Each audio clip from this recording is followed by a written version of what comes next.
Have you ever walked into a room or a plane and felt the weight of silent judgment before a single word was spoken?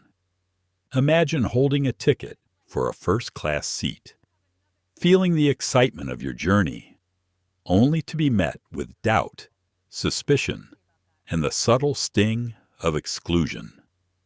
This isn't a story of a random inconvenience. It's the story of Danielle Brooks, a poised and brilliant CEO who steps into an airport carrying more than luggage. She carries the authority to hold an entire airline accountable. What would you do if you were told you didn't belong, even though everything on paper proved you did? Would you silently comply or quietly fight to be seen for who you truly are? Danielle faces that choice within moments, testing her patience, courage, and resolve as the airline staff's assumptions threaten to erase her presence in a seat she rightfully earned. Now, picture yourself in her shoes, every glance scrutinizing you, every gesture questioning your worth, and the pressure to respond perfectly. How would you rise without losing your composure? Join us as we unfold a story of courage, justice, and the quiet power of standing tall in the face of bias. Witness decisions that ripple far beyond one flight, challenging us to reflect how far would we go to defend dignity if this story moves you.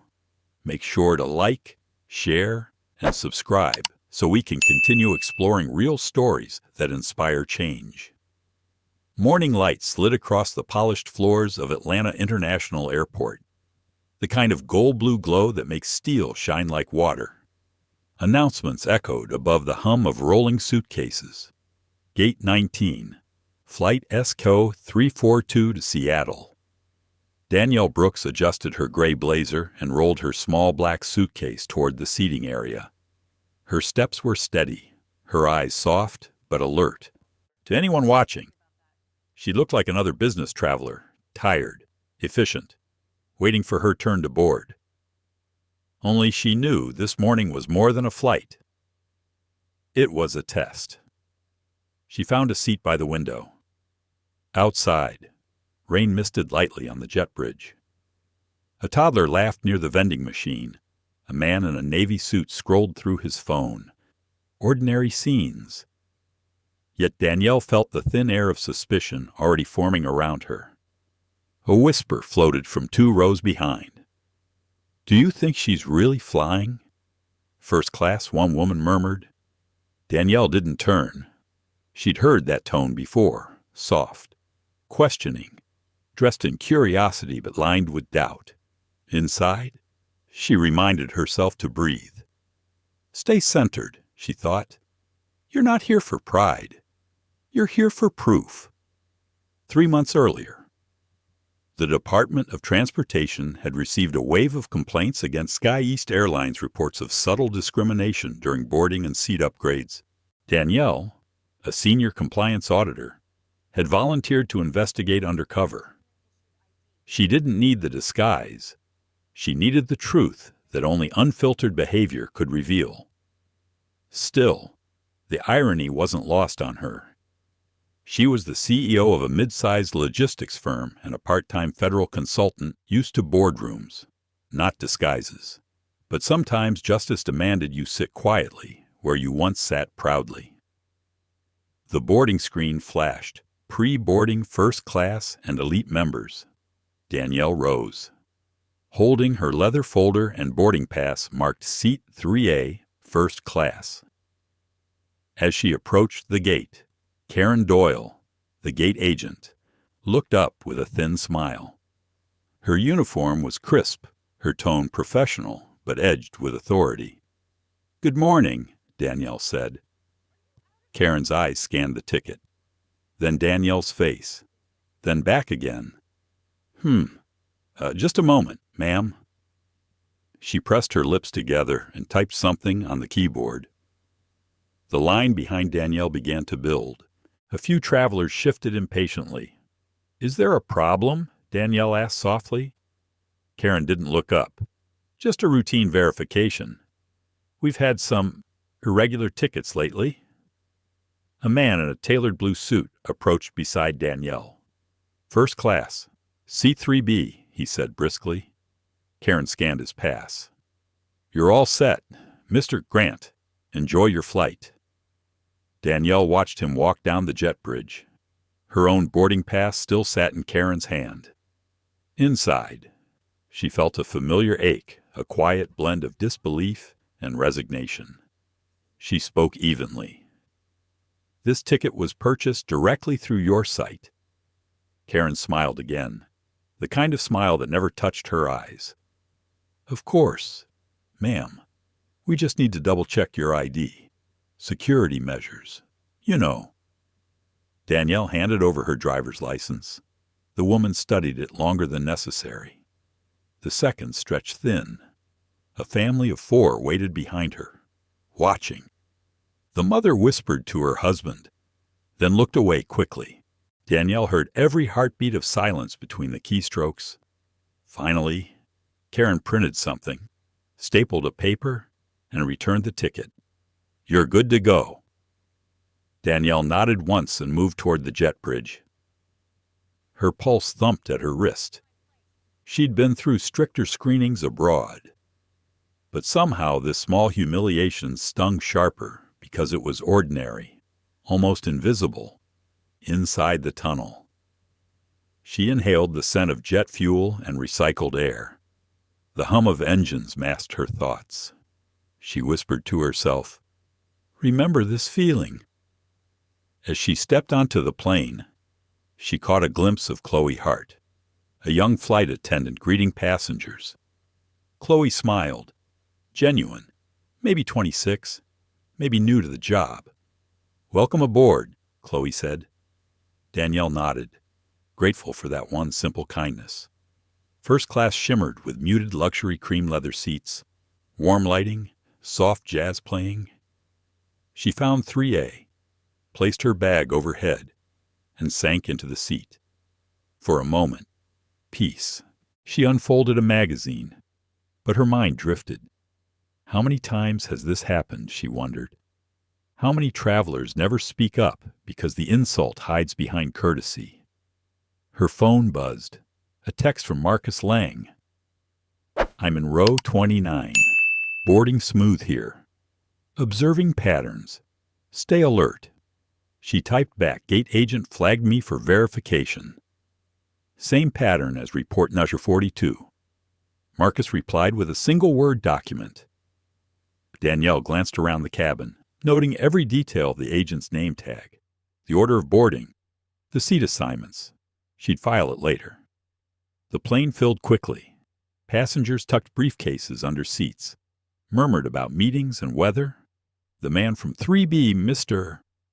Grant adjusted his cufflinks, glanced at her briefly, then looked out the window as if she were a reflection he didn't need.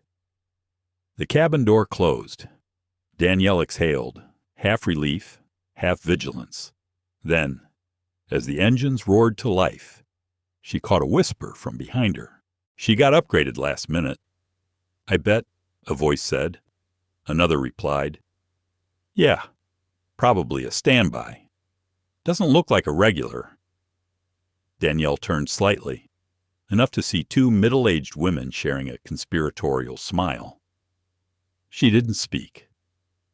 Her eyes lowered to the boarding pass in her lap, her name printed clearly. First class. Seat 3A. Her chest tightened, but her expression stayed serene. She thought of her grandmother, who once told her, "They'll always test your peace. Baby, don't let them pass." The aircraft began to taxi. Danielle closed her eyes, grounding herself in the vibration of motion. Voiceover style, she thought quietly. Sometimes, justice doesn't wear a badge. Sometimes, it boards a plane quietly, waiting to see who still believes in fairness. Outside, the morning light brightened into white. The plane lifted, above the clouds. Danielle opened her notebook, writing a single line. Gate 19. Pattern confirmed. She looked out at the endless sky. For now, silence was her strongest evidence, And somewhere deep inside, a calm conviction settled. Before this flight lands, the truth will too. The rain outside the terminal turned heavier, streaking the wide glass panels with silver lines that caught the light like nerves under skin. Danielle Brooks sat near the corner window, her boarding pass resting quietly on her lap. The letters First Class, Seat 3A stared up at her, bold and harmless, yet somehow already tainted by what had happened minutes before. She tried to lose herself in the rhythm of the airport, the faint buzz of announcements, the shuffle of shoes, the smell of coffee drifting from the cafe behind her. But her mind wouldn't settle. The short exchange with the gate agent replayed like an old reel of film, grainy but sharp in the details, the forced smile, the unnecessary verification, the quiet, polite suspicion. She sighed softly, adjusting the cuff of her blazer. From a distance, she looked composed, maybe even serene, but inside, she felt that slow, old burn that every black professional knows, the kind that doesn't flare up, but smolders beneath every word you don't say. "Keep your calm, Danielle," she whispered under her breath. "You've been through worse." A mother with 2 children took the seats across from her. The little boy waved a toy airplane, zooming it in circles, laughing freely. Danielle smiled at him, remembering how she used to travel with her father when she was his little co-pilot. Back then, flying had felt like a promise. Now, it felt like a test she had to pass again and again, no matter her title or achievements. Her phone buzzed. It was a text from Marcus Lang. "Security just cleared. I'm near gate 22. You good?" She typed back, "Gate agent flagged my ticket. Nothing open confrontation worthy. Yet, pattern holds," Marcus replied. She tucked the phone away, feeling a weight of confirmation rather than surprise. A few rows down, the same gate agent, Karen Doyle, was chatting with another employee. Her laughter was light, but something about the rhythm of it carried smugness. Danielle watched the small gestures, Karen's hand brushing her ponytail back, the quick glance toward Danielle's seat. Those were the quiet languages of disdain that never made it into reports or policy manuals. She considered walking up to the counter to demand an explanation, but she stopped herself. This was not about ego. This was evidence. The goal wasn't to fight, but to reveal. Her fingers moved to the leather folder beside her. Inside were copies of federal documents authorizing her role as a compliance investigator for the Department of Transportation. She carried the power to fine, to suspend, to reform. Yet here she was, sitting quietly, being treated as if she didn't belong in a space she had legally and personally earned. It was a strange irony. Power, hidden under patience. Authority, disguised as humility. The boarding announcement echoed overhead. Sky East Flight 342 to Seattle will begin boarding shortly.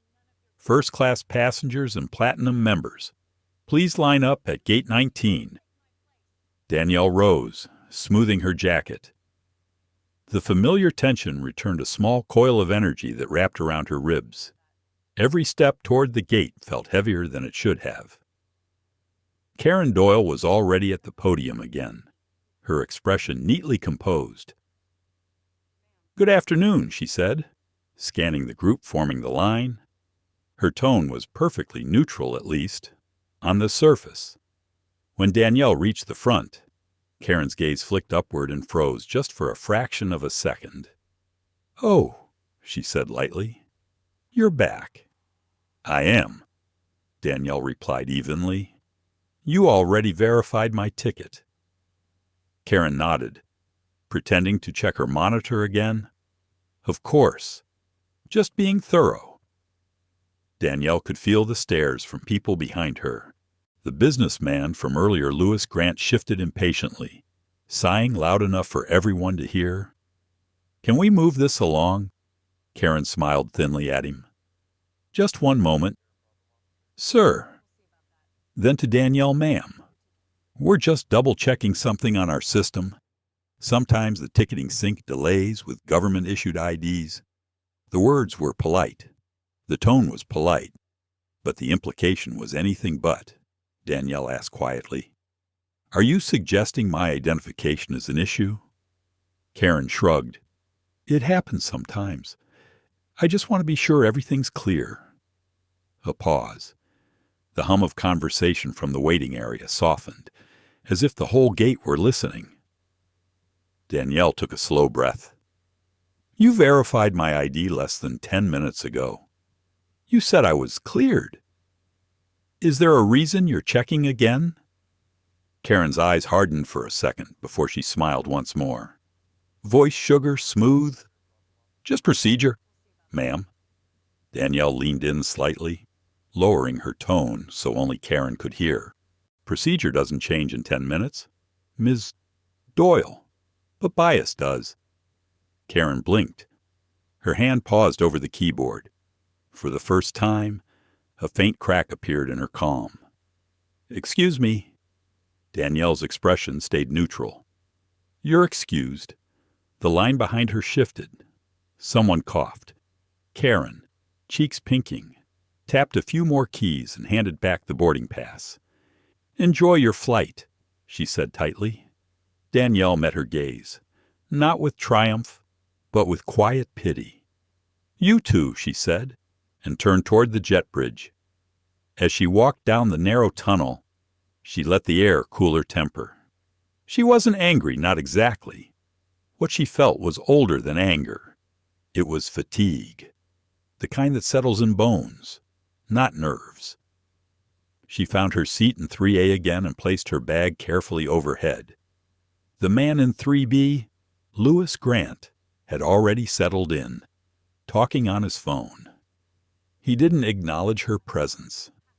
That, too, was familiar. The flight attendants began moving through the aisle, organizing luggage, greeting passengers. Chloe Hart, the young attendant with kind eyes, passed by. She paused for a moment, as if remembering Danielle from earlier. "Can I get you something to drink before takeoff?" Danielle smiled faintly. "Water's fine. Thank you." Chloe nodded, then hesitated. "Sorry about the delay at the gate," she said softly. "They've been strict lately." Strict. Danielle knew what that word often meant. Strict with some, lenient with others. "It's all right," she replied. "It's not the first time I've been asked to prove what's already mine." Chloe looked down, unsure what to say. "I'll get that water for you." As Chloe walked away, Danielle felt a wave of empathy for the young woman. It wasn't her fault. Not really. People like Chloe were just trying to keep their jobs in a system built to reward silence. Still, silence could become complicity. Outside, rain streaked across the window, distorting the runway lights into soft ribbons of gold. Danielle reached into her folder, sliding out a small notepad. She wrote deliberately, "Observation 2, repeated ID verification. Gate agent tone condescending but polite. Possible witness, Lewis Grant, 3B." She underlined the words condescending but polite. That was the language of modern discrimination, smooth, deniable, practiced. A sudden announcement broke her concentration. "Attention passengers. We'll begin final boarding shortly. Please have your tickets ready." Karen's voice came over the speaker, clipped and professional. But Danielle caught something beneath it, a subtle sharpness, the echo of irritation that still lingered from their exchange. A few moments later, the door to the jet bridge opened again. A new group entered, late passengers, windblown and apologetic. Among them was a middle-aged black couple. They smiled politely as they passed through first class, heading toward the back. Danielle watched as Karen, standing near the door now, scanned their passes. Her smile faded just slightly, replaced by a mechanical courtesy. Danielle noted that, too. Every gesture was data. Chloe returned with the water. "Here you go." "Thank you," Danielle said. "You've been kind." Chloe smiled, a little shy. "Just doing my job." Danielle studied her for a moment, then asked softly, "Do you ever feel like doing the right thing might cost you that job?" The young woman froze, surprised by the question. Well, sometimes, yes." Why Danielle didn't answer directly. She just said, "Because someday it might be worth it." Chloe blinked, unsure what to make of that. Then the captain's voice came through the intercom. "Ladies and gentlemen, welcome aboard Sky East Flight 342 to Seattle. Please prepare for departure." The cabin lights dimmed slightly. Passengers settled in. Engines hummed with growing intensity. Danielle fastened her seatbelt, staring out at the shimmering runway. She felt Marcus's message vibrate in her phone again. Watch for escalation during flight. Keep recording mental notes. She typed back a short reply. Understood, already started. As the aircraft rolled forward, she leaned her head back and closed her eyes. For a moment, she allowed herself a single, unguarded thought. Why do we still have to earn the right to be seen as equal? The plane lifted into the thick gray clouds.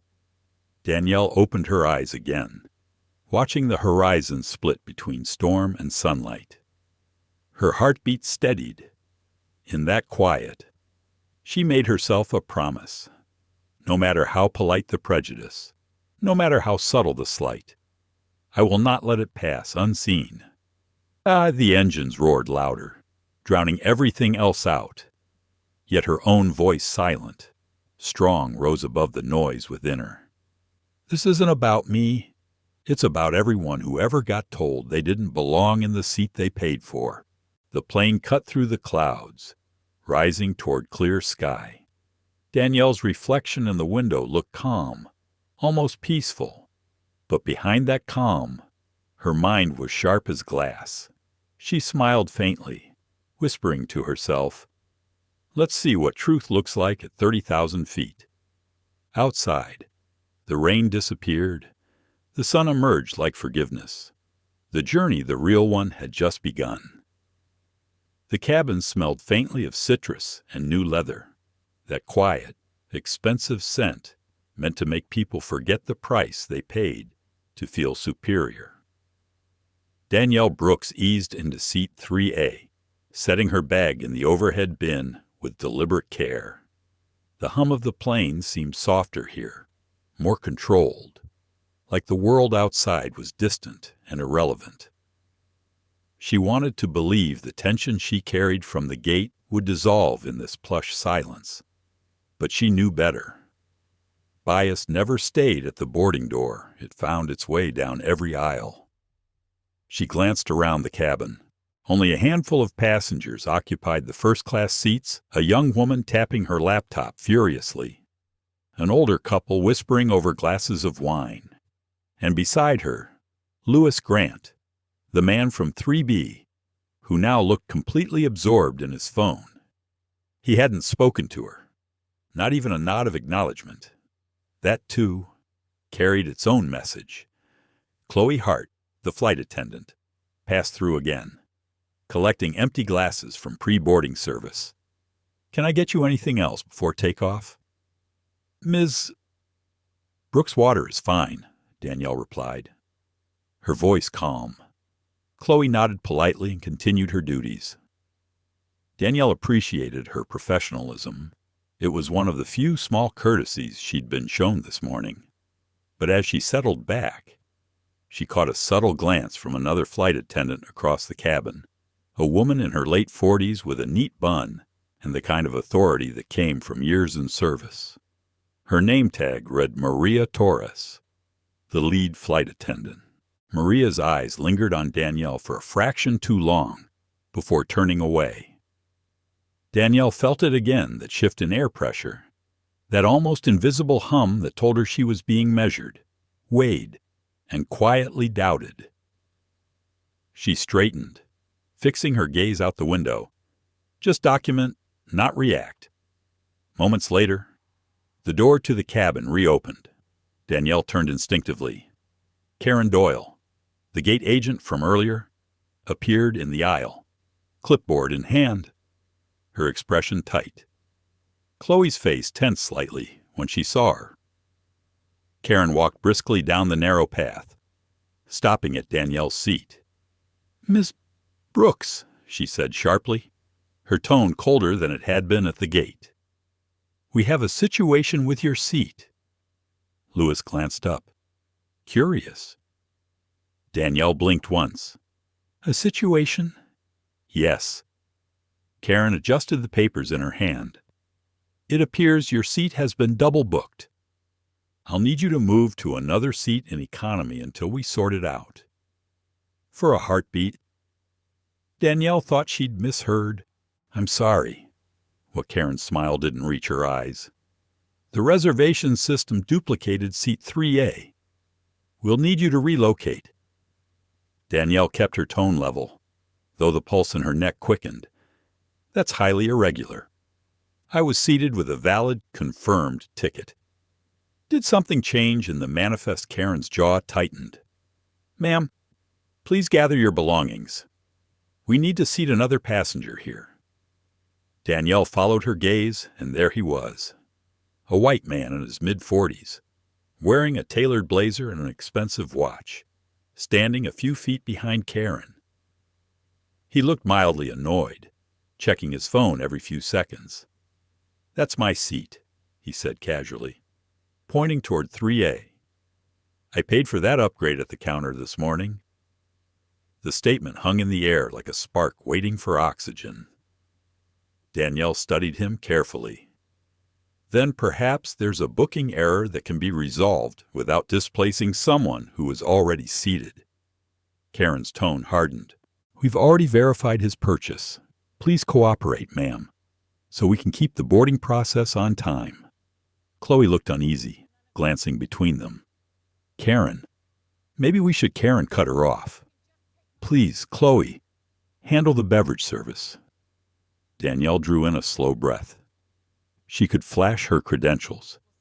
End this in a moment, but that would also end her investigation.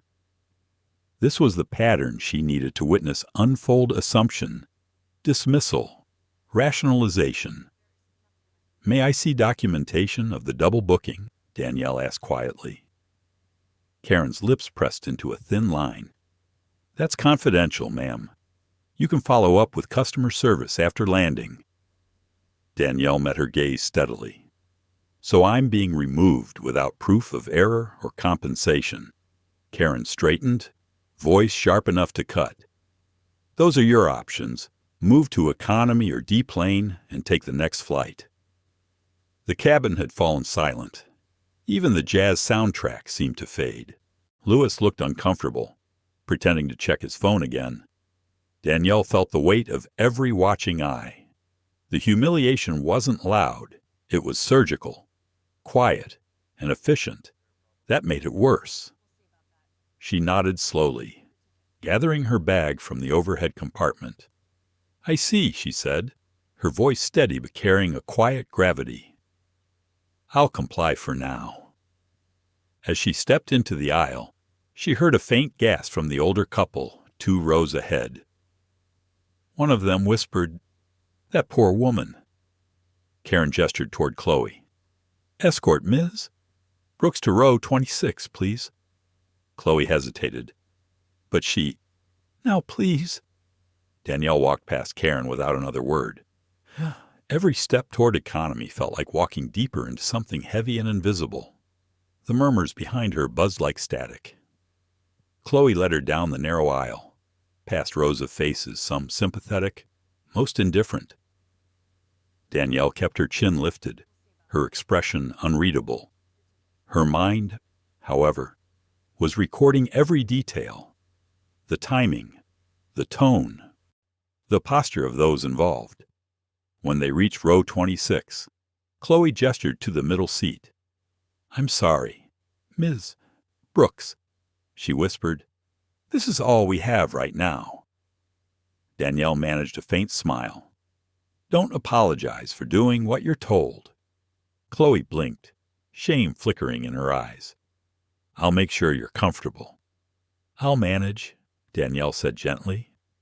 The seat was narrow, wedged between two strangers, a young man engrossed in a video game and a woman flipping through a magazine. Neither looked up as Danielle settled in. She tucked her bag under the seat, the motion deliberate, restrained. The hum of the engines deepened as the plane taxied. She closed her eyes briefly, willing her pulse to slow. Observe, don't react. Minutes later, the seatbelt sign illuminated. The plane lifted off, pressing her back into the seat. Danielle stared at the curve of the wing outside, slicing through the clouds like a blade. From behind her, she could hear the muffled sound of laughter drifting from first class. It was distant but piercing, like a reminder of the boundary she'd just been forced to cross. She opened her phone, typing a quick note to Marcus. Moved from 3A to 26B. Claimed double booking. Gate agent Doyle involved. Witnessed by staff and passengers. "Stay put," he replied. "Let's see how far they go." Danielle looked up just as a flight attendant passed by, tray in hand. "Excuse me," she said politely. "Could I have a blanket?" The attendant, a woman she didn't recognize, glanced at her briefly and said, "We're out," without slowing her pace. But seconds later, the same attendant handed a blanket to the white passenger 2 rows up. Danielle's jaw tightened. She wrote another note in her phone. Subtle discrepancies in service confirmed. An older black woman across the aisle caught her eye and gave a small, knowing nod, the kind that said, "I saw it too." It was a silent solidarity, but it warmed something in Danielle's chest. Half an hour passed before Chloe returned, balancing a tray of drinks. She stopped by Danielle's seat, lowering her voice. "I wanted to say I'm sorry. I tried to tell her that your ticket was valid." Danielle looked up, her eyes softening. "You did what you could." Chloe bit her lip. "She shouldn't have spoken to you like that. It wasn't right." "No, it wasn't." Danielle agreed. But right and wrong rarely bother to ask permission before they appear. Chloe frowned, unsure how to respond. Danielle added quietly, "Just remember what it feels like to see something wrong and say nothing. It never sits easily." Chloe nodded slowly, as if those words had landed somewhere deep. "If you need anything, I'll check on you personally." "Thank you," Danielle said. When Chloe walked away, Danielle let out a slow exhale. Her hand trembled slightly as she lifted her water cup. The humiliation was still there, sharp as a blade, but beneath it was a quiet determination. The flight continued uneventfully for a while. Passengers around her dozed off. The hum of the engines became a low, constant rhythm. Danielle stared at the window, watching the clouds drift below like islands. She thought of her late mother, a teacher who'd once told her, "They'll try to make you small, but don't let them decide your size." She whispered the words to herself like a prayer. Her phone buzzed again. "Marcus, Captain's log still lists you as 3A. Interesting discrepancy." That caught her attention. She typed back copy that. "This may go higher than gate staff. Keep tracking." As she hit send, the seatbelt sign chimed again. The captain's voice filled the cabin. "Ladies and gentlemen, we're encountering some light turbulence. Please remain seated."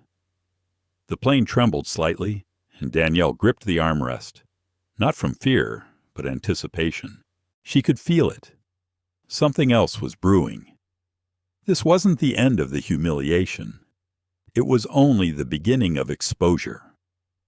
She looked toward the front, where Chloe had disappeared behind the curtain to the first-class galley. Karen Doyle's words echoed in her mind. You can move to economy or catch another flight. Danielle smiled faintly to herself, a calm, dangerous smile. You'll regret that tone. Ms. Doyle, not because of who I am, but because of what I represent. Outside, the clouds darkened. Lightning flashed somewhere in the distance, silent and fleeting. Inside, the cabin lights flickered for a moment, then steadied. Danielle adjusted her seatbelt and whispered under her breath, Let's see how far this flight will really go. The engines roared louder, carrying her and the truth higher into the storm. The hum of the engines was louder back here, the air thicker, more crowded, and the smiles rarer. Danielle Brooks sat in 26B, squeezed between a teenage boy with oversized headphones and a middle-aged woman flipping through a celebrity magazine. It wasn't the lack of legroom that unsettled her. It was the awareness that she wasn't supposed to be here. Not because she was entitled, but because she had earned her place elsewhere. Yet again, she was being told without words that her belonging could be revoked at any moment. She shifted slightly, careful not to disturb her neighbors. The woman beside her offered a polite, tired smile. Rough morning, Danielle returned it with practiced warmth. Something like that. Flights always bring out the worst in people, the woman said, chuckling. You'd think with all that money in first class, folks would learn some patience. The irony made Danielle's lips twitch. You'd think so. As the plane leveled out, the seatbelt sign dinged off. Flight attendants rolled carts through the aisles, offering drinks and snacks. When the cart reached row 26, the attendant, a tall man with a neat haircut, leaned toward Danielle. We're out of the cheese crackers, but I can offer pretzels. She nodded. That's fine. Thank you. 2 rows ahead. Danielle noticed a subtle difference. A white passenger had requested the same snack and been given both options without hesitation. It wasn't about crackers. Of course, it was about patterns. The same tiny inequities repeated until they formed a rhythm of exclusion too familiar to ignore. She jotted a quiet note on her phone. Service inconsistency observed. Subtle priority difference in tone and offerings. Marcus's message popped up seconds later. Watching from here. Attendants skipped 2 black passengers during drink service, recording patterns. She typed back, keep logging, cross-verify names later. Danielle glanced toward the curtain separating economy from first class. The thin fabric rippled slightly with every movement of the crew behind it. It was strange how something so flimsy could symbolize an entire social wall. From her window, the clouds looked close enough to touch. She found herself thinking of her father, how he'd once driven her to the airport just to watch planes take off when they couldn't afford to fly. Remember this, he had said, pointing at the sky. They'll tell you it's not your place up there. Go anyway. A small turbulence bump jolted her back to the present. Her water cup trembled on the tray table. She exhaled slowly, grounding herself again in the mission. A familiar voice caught her attention. Chloe Hart stood a few rows away, speaking quietly with another attendant. Her expression was anxious. Their conversation was short, but Danielle caught one phrase. Karen said she's monitoring seat transfers. So, the gate agent was still involved even after takeoff. That meant coordination beyond simple human error. It was a system, a habit dressed as protocol. Chloe caught Danielle's gaze briefly. There was apology in her eyes, but also something else, a spark of conscience flickering awake. Moments later, Chloe approached her row, crouching slightly. "Miss Brooks, can I get you anything?" she whispered. Danielle shook her head gently. "I'm fine." Chloe hesitated, voice low. "I just wanted to say, that wasn't right. What happened earlier? I didn't have a say." "I know," Danielle said quietly, "but you have one now." Chloe blinked. "What do you mean you can choose to remember this moment?" Danielle replied, keeping her tone even, "and decide what kind of person you'll be the next time it happens." The young woman swallowed, her throat tightening. "I don't want to lose my job." Danielle's eyes softened. "Sometimes the cost of silence is higher than you think." Chloe nodded, then stood up abruptly as another passenger called for her. "Before walking away," she whispered, "I'll keep my eyes open." When she was gone, Danielle leaned back, her mind racing through the details of the day. Karen Doyle's unnecessary checks, the sudden double booking, the internal coordination implied by seat transfers. She didn't need much more to confirm systemic bias. She already had enough for an official report.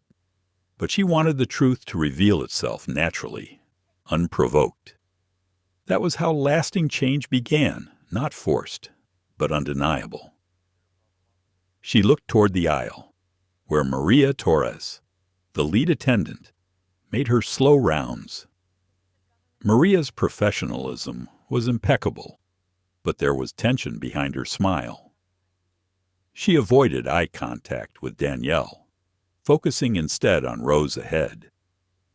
Danielle could tell Maria was aware of what had happened.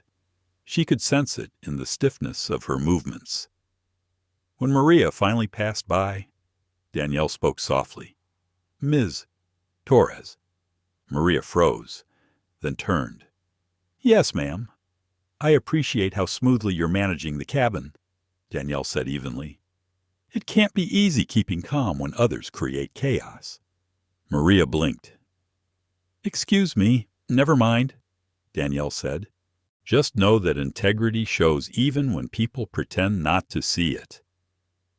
Maria's jaw shifted slightly, and for a moment, Danielle saw something crack through the professional mask, an emotion caught between guilt and gratitude.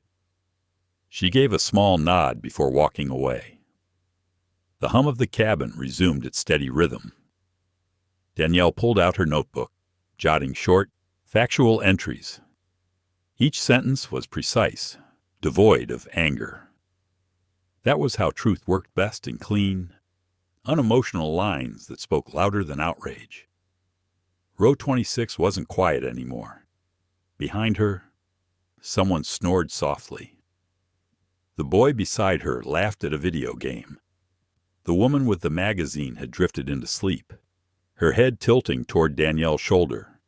The human closeness was oddly grounding, even comforting. A soft chime announced beverage refills. Chloe returned with a bottle of water, slipping it discreetly onto Danielle's tray. "Complimentary," she said with a small, knowing smile. Danielle met her eyes. "Thank you. You shouldn't have to thank me for that," Chloe murmured before walking away. Danielle smiled faintly, her respect for the young attendant deepening. Small acts of courage often began in whispers, not speeches. A notification appeared on her phone. Marcus again. "Captain just requested passenger manifest from gate team. Possible conflict reported mid-flight. Something's escalating." Danielle frowned slightly. "Keep observing. If they approach, let them speak first." She pocketed the phone and looked ahead. Maria had vanished behind the curtain. Through a faint opening, Danielle glimpsed Karen Doyle standing near the galley door. Somehow, the gate agent had come aboard mid-boarding chaos. She must have secured a jump seat for observation. Danielle's stomach tightened. Whatever came next, it wouldn't be simple. She turned back to the window. The sun had begun to break through the clouds, bathing the cabin in pale light. Passengers stirred, adjusting window shades. For a brief moment, the world outside looked calm, an ocean of white and gold. Danielle exhaled, whispering to herself, "Peace isn't the absence of conflict. It's surviving it without becoming it." Her words hung in the air, unheard but deeply felt. From the front, a faint announcement broke the serenity. Maria's voice, slightly tense, came over the speaker. "Ladies and gentlemen, if there are any medical professionals on board, please make yourselves known to the crew." Heads turned instantly. The woman beside Danielle startled awake. The boy paused his game. Danielle's instincts kicked in training, not panic. She unbuckled her seatbelt and leaned into the aisle. "Medical emergency," she called out softly. Chloe appeared a few rows ahead, eyes wide. "Yes, a passenger in first class. Allergic reaction." Danielle stood, moving quickly. "I have some emergency response training. Let me help." Chloe hesitated only a second before nodding. "Follow me." As Danielle moved down the aisle, the weight of every earlier humiliation fell away. Purpose replaced it. The mission had shifted from documenting prejudice to protecting life. But in her heart, she knew the two weren't separate. Respect for humanity, after all, was the foundation of justice. She stepped through the curtain into first class, where chaos awaited voices rising. Someone crying. The smell of fear sharpened the air. The aisle of first class was no longer quiet.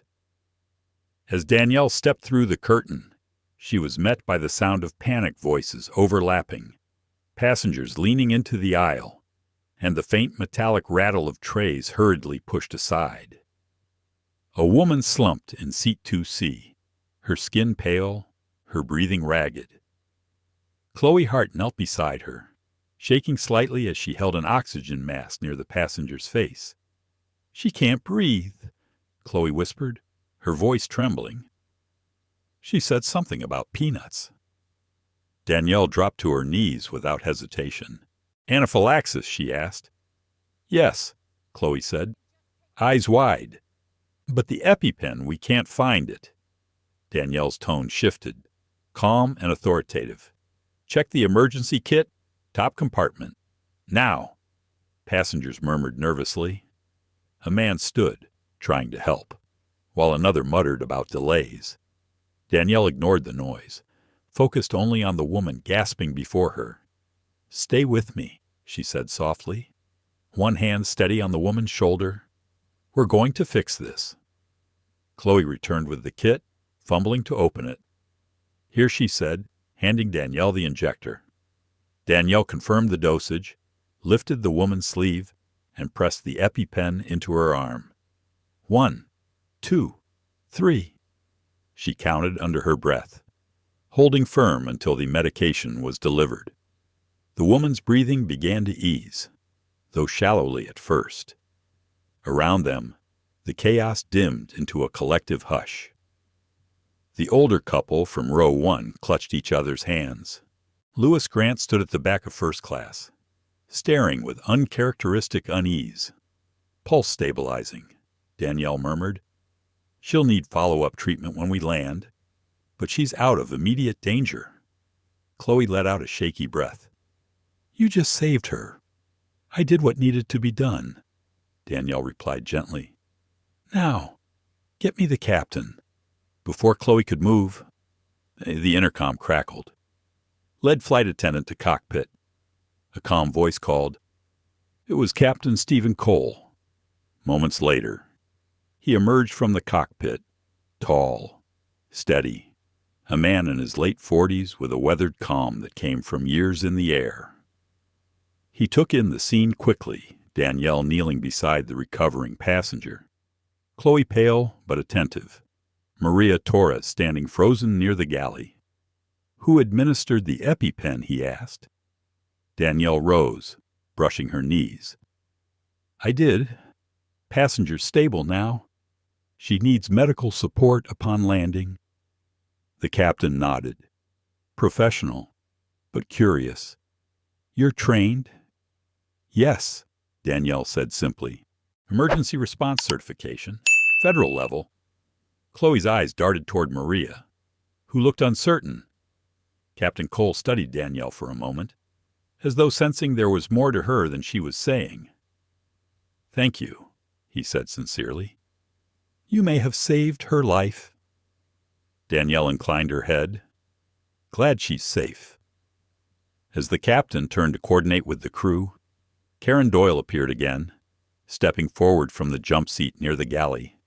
Her tone was sharp, breaking the calm. Captain, we need to discuss a seating issue. Chloe flinched. Not now. Karen interrupted. This passenger, she said, gesturing toward Danielle, was reassigned to economy due to a ticket discrepancy. She shouldn't be in this section. The words fell like ice water into the moment of relief. Danielle's jaw tightened, but she stayed composed. Captain Cole turned slowly. Excuse me. Karen folded her arms. Defensive. Her ticket was flagged at boarding. It's under investigation. Danielle met his eyes. That's not accurate. Captain, my ticket was valid. I was moved under questionable circumstances by this gate agent. Karen scoffed. You were asked to move because your seat was sold to a verified passenger. Let's not distort facts. The tension in the cabin thickened. Passengers exchanged glances, whispering. Chloe looked between them helplessly, her lips parting, but no words coming out. Captain Cole's tone cooled. Ms. Doyle, I'll handle operational matters on my aircraft. You'll return to your seat until further notice. Karen blinked, thrown off balance. But that's not a suggestion, he said firmly. She hesitated, glaring briefly at Danielle before stepping back. The authority in the captain's voice left no room for challenge. He turned to Maria. Confirm this passenger's original seat assignment. Maria hesitated, then pulled her tablet from the service pocket, fingers trembling as she scrolled. Captain, the manifest lists Ms. Brooks in seat 3A. Danielle's eyes remained steady, though inside she felt both vindication and exhaustion. Then that's where she belongs, Captain Cole said. Reinstate her seat. Maria nodded quickly. Karen muttered something under her breath, but didn't move. The captain shot her a warning look. And Ms. Doyle, after landing, report directly to Operations Management. We'll be filing a full incident report. Karen's face flushed crimson. She turned sharply and disappeared behind the galley curtain. For the first time since the flight began, Danielle felt the weight on her chest ease slightly. Justice didn't roar. Sometimes it whispered through authority used correctly. Chloe gave her a soft, relieved smile. You can come back to first class now.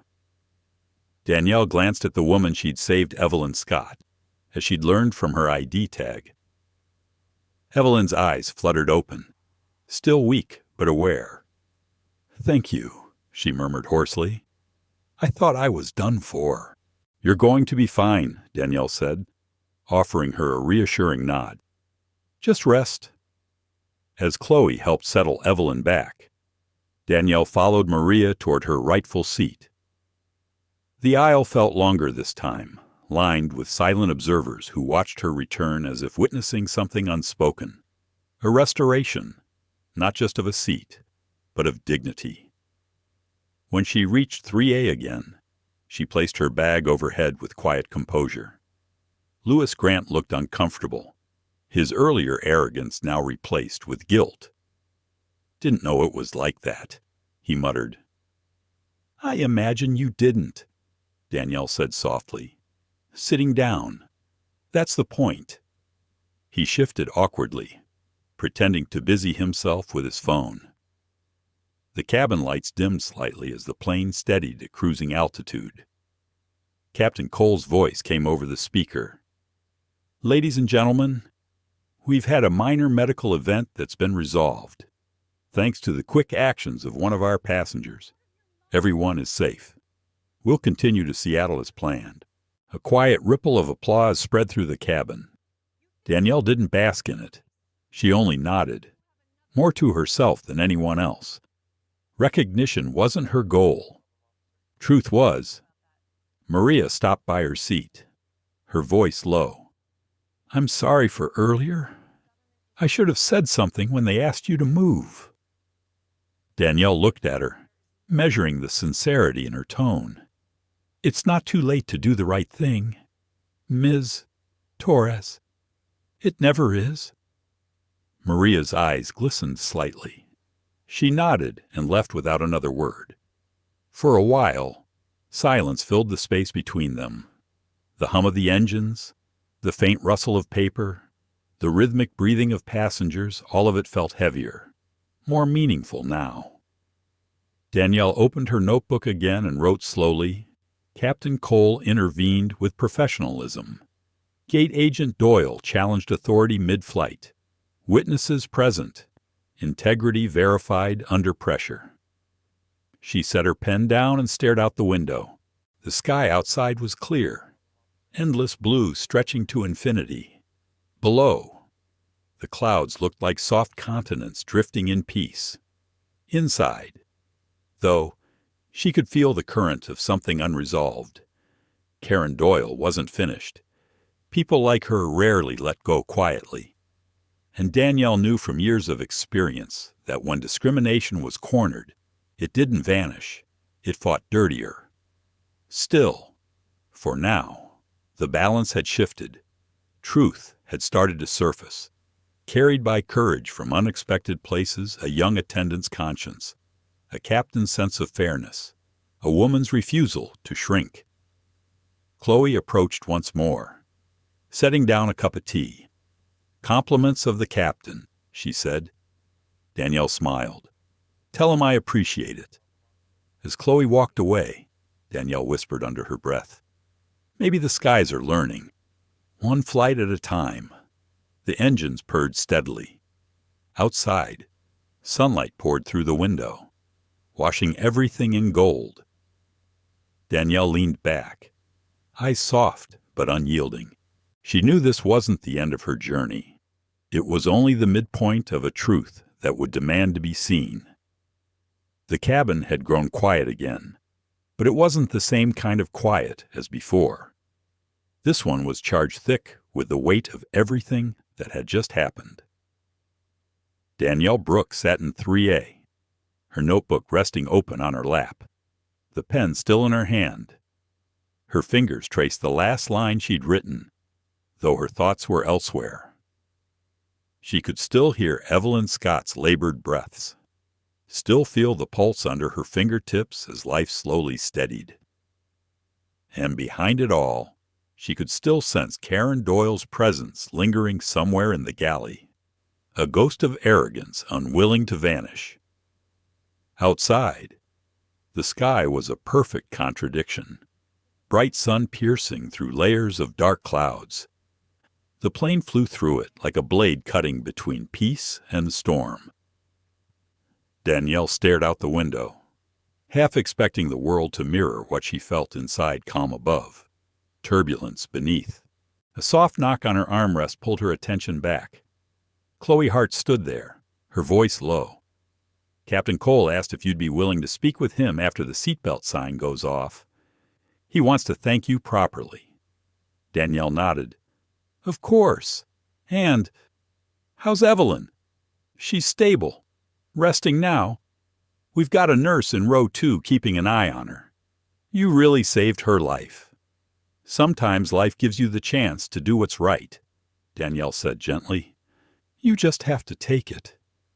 Chloe's eyes flickered with something deeper than admiration, maybe reflection, maybe regret. "I wish I had done that earlier today." Danielle smiled faintly. "You're doing it now?" The engines hummed softly beneath their words.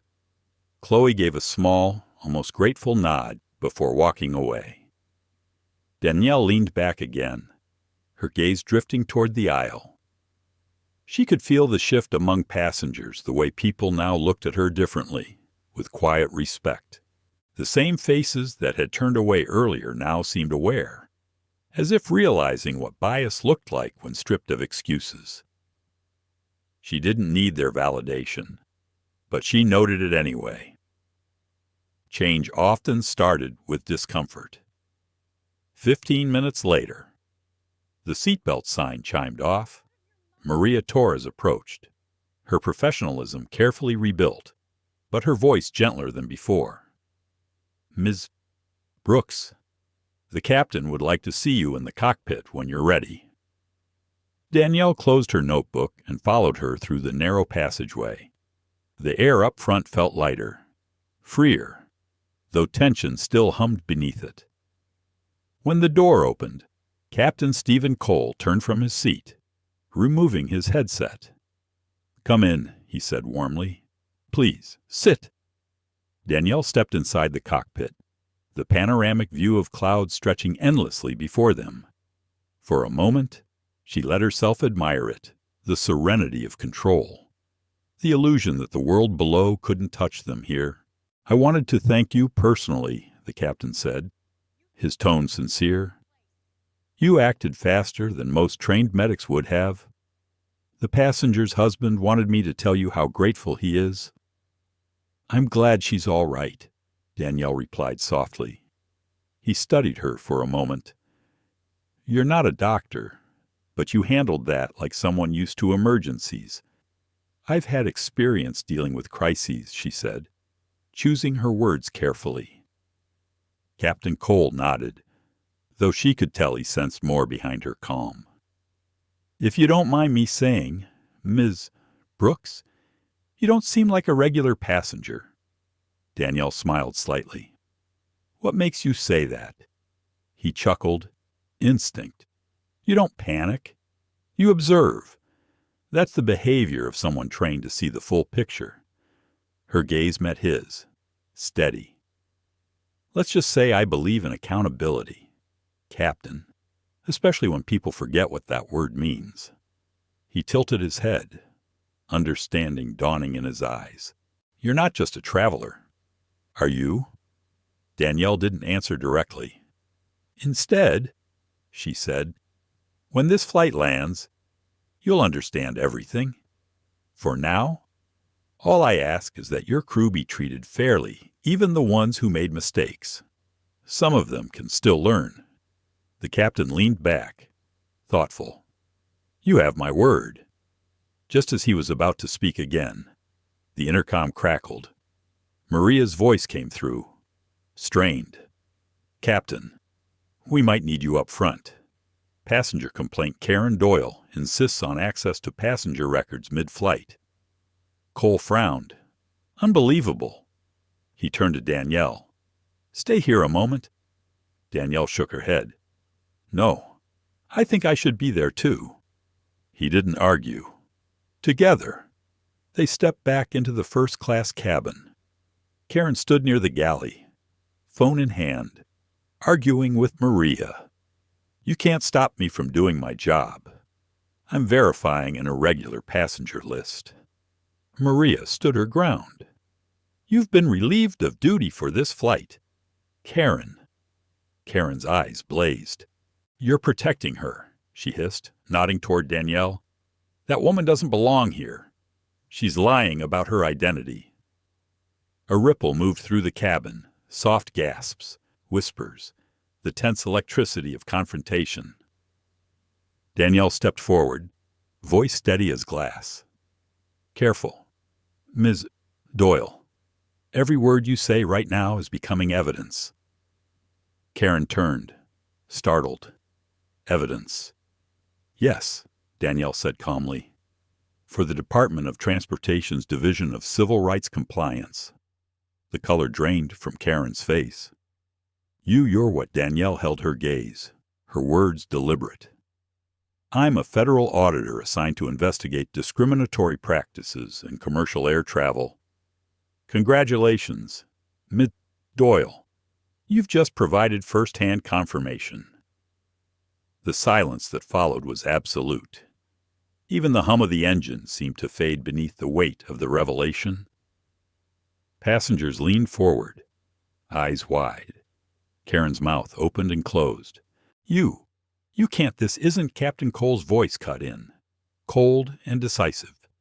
"That's enough. Miss Doyle, return to your seat and prepare for disciplinary review upon landing." Karen stammered something, then turned and disappeared down the aisle, her authority collapsing behind her like a broken curtain. Danielle exhaled quietly, her composure unbroken. Maria looked at her in awe. "You really are, yes," Danielle said simply. "And I'm not here to ruin anyone's career. I'm here to make sure no one else goes through what I did today." The captain nodded with solemn respect. "Then let's make sure your report reflects exactly that." As he returned to the cockpit, Maria lingered. "I should have spoken up earlier," she said softly. "I thought silence would keep things stable, but it only made them worse." "Change never begins with comfort," Danielle replied. "It begins with discomfort you can't ignore." Maria gave a faint smile, tears threatening but never falling. "I'll remember that." When she left, Danielle returned to her seat. Chloe passed by, eyes shining. "I heard," she whispered. "You're with the Dot." Danielle nodded. "Yes, but off the record." Chloe grinned, the kind of smile born from relief and admiration. "That explains a lot." Danielle returned it with warmth. "Keep doing what's right. Chloe, you're the kind of person we need in this industry." Chloe straightened, determination lighting her features. "I won't forget this flight." Neither would Danielle. As the hours passed, the tension slowly eased into reflection. The passengers who had whispered earlier now looked her way with gratitude or shame, or both.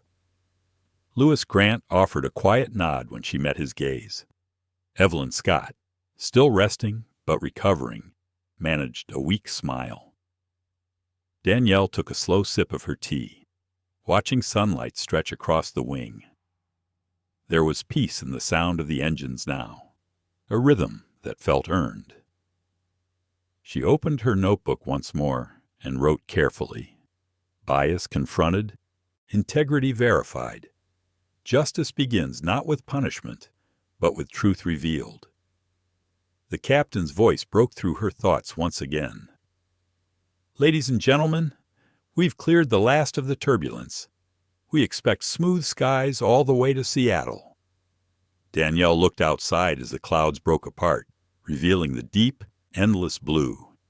It was as if the sky itself had exhaled. She smiled to herself, thinking, sometimes justice doesn't need a fight. Sometimes it just needs the courage to name itself. For the first time since boarding, she felt truly weightless. The sky outside the cabin had deepened into amber. The sunlight filtered through the clouds like liquid fire, painting every seat in gold. The hum of the engine softened into a lullaby rhythm, but the air inside remained tense with the unspoken aftermath of truth. Danielle Brooks rested her hand against the cool window, watching streaks of light trail across the horizon. She could almost feel the weight of everything that had unfolded the confrontation, the revelation, the silent shift in the people around her. Captain Cole's voice broke the calm. "Ladies and gentlemen, we're beginning our descent into Seattle. Local time is 6:18 p.m. Please fasten your seatbelts." As seatbelts clicked throughout the cabin, Chloe Hart moved quietly down the aisle, her face calm now, movements deliberate. When she reached Danielle, she paused, lowering her voice. "They've isolated Karen Doyle in the galley. The captain didn't want her interacting with anyone. Operations is waiting on the ground." Danielle nodded slightly. Good. Containment first, accountability later. Chloe hesitated before speaking again. It feels strange, doesn't it? How quiet everything is now. Like everyone's pretending nothing happened. That's how institutions survive, Danielle said gently, by hoping silence will erase memory. But that's not going to happen today. Chloe's lips curved into a small, determined smile. Not if I can help it. Danielle's respect for her deepened. She could see something changing in the young woman, an awakening that came from witnessing injustice up close and realizing courage wasn't reserved for heroes. It was a choice, small but powerful, made in everyday moments. As the plane began its slow descent, turbulence rolled through the air. Drinks rattled in their holders. A few passengers gripped their armrests. The unease in the air was both physical and emotional. Danielle closed her eyes, breathing evenly through the slight shake of the cabin. Across the aisle, Lewis Grant looked pale. Rough landing, he muttered, half to himself. Danielle offered him a calm look. Sometimes you have to shake before you settle. He chuckled weakly, unsure whether she was talking about the flight or something larger. The captain's voice came again, steady and professional. Flight attendants, prepare the cabin for landing. As Chloe and Maria moved through their safety checks, Danielle took one last glance around the first-class cabin. The passengers' faces told their own quiet stories. The businessman humbled, the older couple thoughtful. Evelyn Scott resting with her husband's hand wrapped gently around hers. Every one of them had seen a truth that couldn't be unseen. The landing gear groaned as it extended. The plane tilted slightly, lowering toward the lights of Seattle below. The city gleamed like scattered glass beneath a violet sky. Danielle always loved this moment, the descent, that fragile bridge between sky and earth, where everything felt suspended in possibility. When the plane finally touched down, the tires screeched softly, then steadied into a smooth roll. A wave of relief moved through the passengers. People unclenched their fists, exchanged nervous smiles, whispered words of thanks. But Danielle didn't move. She sat still, watching as the lights of the terminal approached, the plane slowing, turning toward Gate D7. Her heartbeat was steady, her mind already shifting into the next phase: documentation, debrief, and accountability. The seatbelt sign chimed off. Passengers stood, stretching, retrieving bags. Voices filled the cabin again, lighter now but still edged with curiosity. Maria approached her. "Operations staff are waiting outside the jet bridge," she said quietly. "They'd like to speak with you first. Ms. Brooks." Danielle rose, smoothing the front of her blazer. "I expected as much." Chloe lingered nearby. "Do you want me to walk with you?" Danielle smiled. "You already did more than enough. But thank you." As she moved toward the exit, a soft voice stopped her. Evelyn Scott, still seated but now fully conscious, called out faintly, "Ms. Brooks." Danielle turned. Evelyn's eyes were bright with gratitude. "Thank you for saving my life, but also for standing up. I think everyone here needed to see that." Danielle felt a warmth rise in her chest. Then maybe that's the start of something better. Evelyn nodded, her husband squeezing her hand as if to echo the sentiment. Danielle gave them a reassuring smile before stepping into the aisle. The curtain parted, and she walked into the jet bridge, the recycled air of the airport replacing the hum of the cabin. Two uniformed airline managers stood waiting near the door: Joseph Laird, Regional Director, and Andrea Kim, Operations Supervisor. Their expressions were tight, wary, The faces of people who knew trouble had landed before the plane even did. "Ms. Brooks," Joseph began, voice careful. "We understand there were some irregularities on your flight." "That's one way to put it," Danielle said evenly. "But yes, there were irregularities. And evidence." Andrea blinked.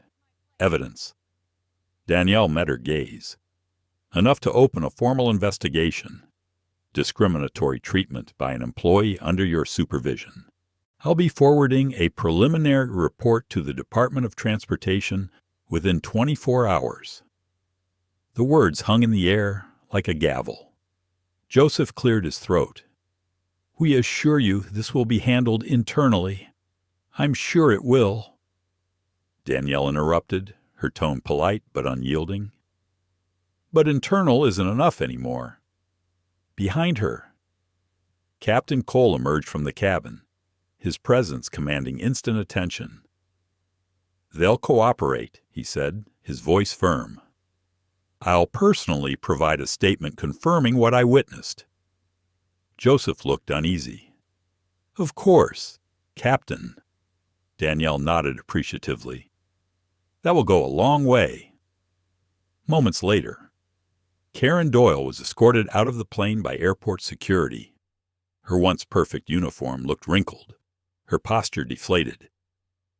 When her eyes met Danielle's, anger flickered there, anger and something else, something like disbelief that her world had shifted in just a few hours.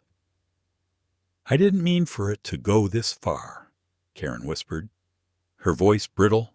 "It wasn't personal." Danielle regarded her quietly. "That's the problem, Ms. Doyle. It's never personal for the people who cause the damage, but it's always personal for the ones who live with it." Karen looked away, her lips tightening as she was led down the jet bridge. The sound of her heels faded until there was only silence again. Andrea exhaled, breaking it. "We'll be issuing an apology on behalf of SkyEast Airlines." "Officially." Danielle gave a single nod. "Make sure it's not just words." As the group dispersed, Marcus Lang appeared from the terminal, his dark jacket crisp, his demeanor composed. "You handled it perfectly," he said, falling into step beside her. Danielle allowed herself a small smile. "You heard every word," Marcus replied. "I was monitoring from the rear cabin. Got the audio recorded, just in case." "Good," she said, relief mixing with pride. "We'll finalize our report tonight." They walked together toward the baggage claim. The hum of the airport surrounding them announcements. Footsteps. Distant chatter. It all felt oddly peaceful after the storm in the sky. Marcus glanced at her. "You all right? I'm fine," she said, though her eyes softened. "But it still hurts, every time it happens. You think you've grown numb to it, but you never really do. That's why we keep doing this," he said quietly.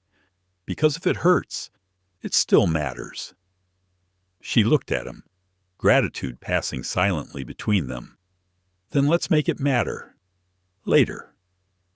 As they reached the car rental counter, Danielle paused, her gaze drifting toward a nearby window. The tarmac stretched beyond, bathed in twilight glow. A new crew was boarding the same plane, preparing it for another flight, another day, another chance to do better. She whispered almost to herself, "Maybe one day, flights won't need people like us watching from the shadows." Marcus followed her gaze. "Maybe. But until then, she said. "Finishing for him, we fly." Seattle's air felt different when Danielle Brooks stepped outside the terminal. Cool, damp, and threaded with that faint salt of the Puget Sound. The city lights shimmered against the darkening sky, and a light drizzle began to fall, brushing her cheeks like tiny reminders that the earth was still moving, still breathing. She paused for a moment beneath the awning, inhaling deeply. After hours in the pressurized calm of an airplane, the simple scent of rain felt grounding, human. Marcus Lang was waiting near the curb, car keys in hand, leaning casually against a black sedan. "You good?" he asked as she approached. She gave a small, tired smile. "Define good." He chuckled softly, alive, composed, and already thinking about the report. "Then yes," she said, tugging her blazer tighter against the chill, "all of the above." They got into the car, the soft hum of the engine filling the space between them. For a while, neither spoke. The windshield wipers swept rhythmically, and the city stretched ahead, glowing like a constellation of promises and regrets. Finally, Marcus broke the silence. "You think they'll try to spin it?" Danielle kept her eyes on the road. "They'll issue an apology, suspend Karen Doyle, maybe send the crew to sensitivity training. But spin, of course. They'll say it was a miscommunication. They always do." He nodded grimly. "And we'll file the full report anyway." She glanced at him, admiration flickering in her eyes. Always the optimist. "I prefer realist," he said, smirking, with a touch of stubborn hope. That made her laugh quietly. "That's the only way we survive in this job." They drove in silence again for a few miles until they reached the downtown district. Their destination was a small, nondescript government office tucked between two brick buildings, one of those places most people walk past without ever noticing. Inside, the lights were low and the air smelled faintly of coffee and paper. Danielle set her bag down on the conference table, spreading out her notes. Marcus booted up his laptop, the glow of the screen reflecting off his glasses. For a moment, neither of them looked up. The work began as it always did, with methodical precision, quiet focus, and an undercurrent of purpose that ran deeper than any bureaucratic duty. Danielle typed the first line of her report aloud. At 8:42 a.m., boarding procedures for Flight SK342 from Atlanta to Seattle began. Initial interaction with gate agent Karen Doyle displayed targeted procedural irregularities based on passenger appearance and assumed social status. Marcus nodded, typing alongside her. "That phrasing is clean. You're making it objective, but not cold." "That's the balance," she murmured. "Truth without vengeance." He looked up from his screen. "You ever get tired of that every day?" she said honestly. "But if I let bitterness take over, I'd become what I'm fighting." Marcus leaned back in his chair, studying her for a moment. "You know, I think that's why people like you scare them. You don't yell. You don't break rules. You just show the truth. And truth doesn't need to shout to be dangerous." She smiled faintly, though her eyes carried a distant sadness. "Truth only matters if someone listens." "I'm listening," he said quietly.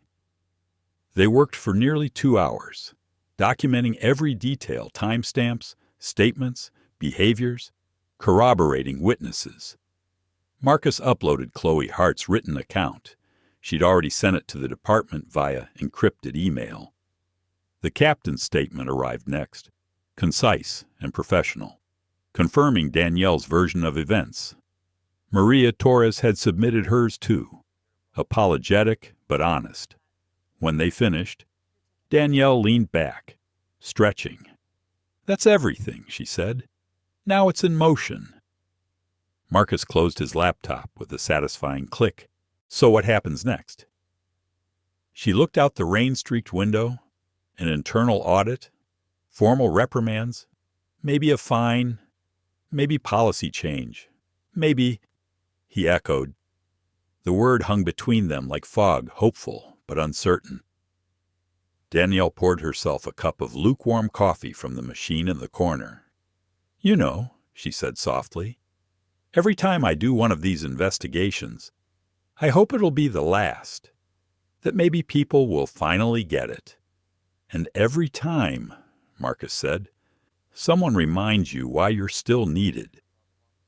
She nodded slowly. Exactly. A silence followed, filled only by the patter of rain. It wasn't an awkward silence. It was the kind shared between two people who'd seen too much but still chose to believe in something better. Marcus broke it with a softer tone. You ever think about leaving? Doing something easier? Danielle smiled wearily. Sometimes. But then I remember the faces, the quiet ones, the people who don't have the title or the platform to fight back. And I think, if I can make their lives a little less heavy, that's enough. He studied her, respect evident in his eyes. You sound like someone who carries too much but refuses to set it down. I'll set it down when it's safe to, she said. Not before. The office clock ticked softly. Midnight crept closer. Marcus stood, gathering his things. I'll file my part of the report in the morning. You should get some rest. She shook her head. I'll stay a bit longer. I want to finish the closing statement while it's still fresh. He didn't argue. He knew better than to try. All right, but eat something. Okay. When he left, the office felt larger, quieter. Danielle stared at the empty doorway for a moment before turning back to her computer. Her fingers hovered over the keyboard. Then, slowly, she began to type. Discrimination often hides behind professionalism. It speaks softly, wears a smile, and calls itself policy. But justice is louder when it's patient, sharper when it's kind, and stronger when it refuses to forget. She stopped, reading it back. It wasn't part of the official report. It was just a reflection, a thought she'd probably delete later. But in that moment, it felt important to see the words written down. Outside, the rain had turned to mist. The city glowed faintly beneath streetlights. Somewhere, she imagined Chloe lying awake, thinking about the flight. Maybe Maria, too, replaying her silence and wishing she'd spoken sooner. Maybe even Karen, sitting in a dim office, realizing too late how deeply her actions had cut. Danielle closed her eyes for a moment, not out of exhaustion, but out of prayer. Not a religious one, more like a whisper to the universe. Let this mean something. The office door creaked softly. Marcus had returned, holding 2 takeout containers. Couldn't let you skip dinner, he said, setting one down in front of her. Ty, you like curry, right? She laughed quietly. You really are stubborn. Optimist with hope. Remember, he said, grinning. They ate in companionable silence, the warmth of the food chasing away the chill. It felt strangely human. 2 professionals surrounded by documents and policies, still finding room for small kindnesses. When they finished, Marcus gathered his things again. You sure you'll be okay? I'll be fine, she said softly. Go home. Get some rest. He hesitated, then nodded. You did good work today. Danielle. She smiled, a little weary, a little proud. We both did. After he left for the last time, Danielle returned to her screen. She typed a final note into her personal file. Today wasn't just about proving a point. It was about proving people wrong about what justice looks like and who deserves it.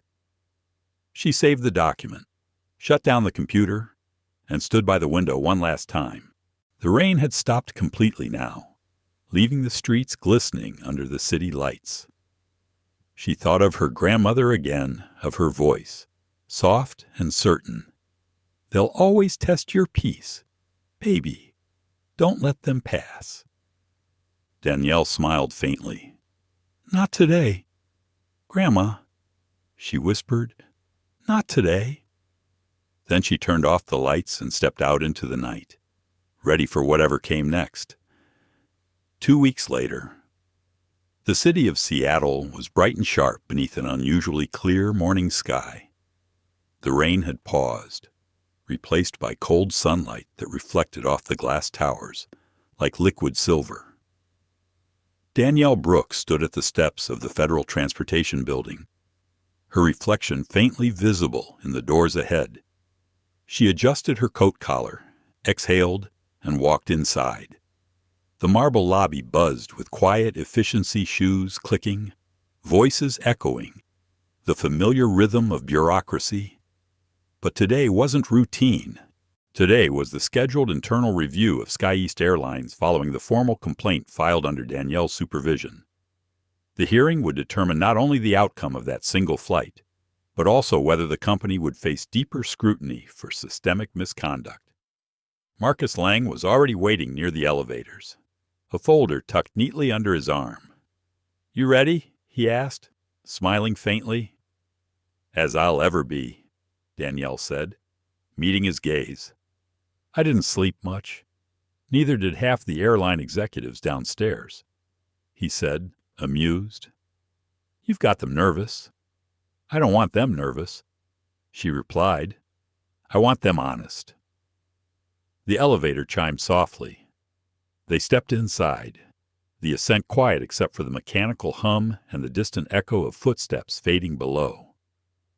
When the doors opened, a receptionist guided them toward a long glass conference room on the top floor. Inside, several people waited. At the head of the table sat Commissioner Avery Holt, chair of the Civil Aviation Oversight Division.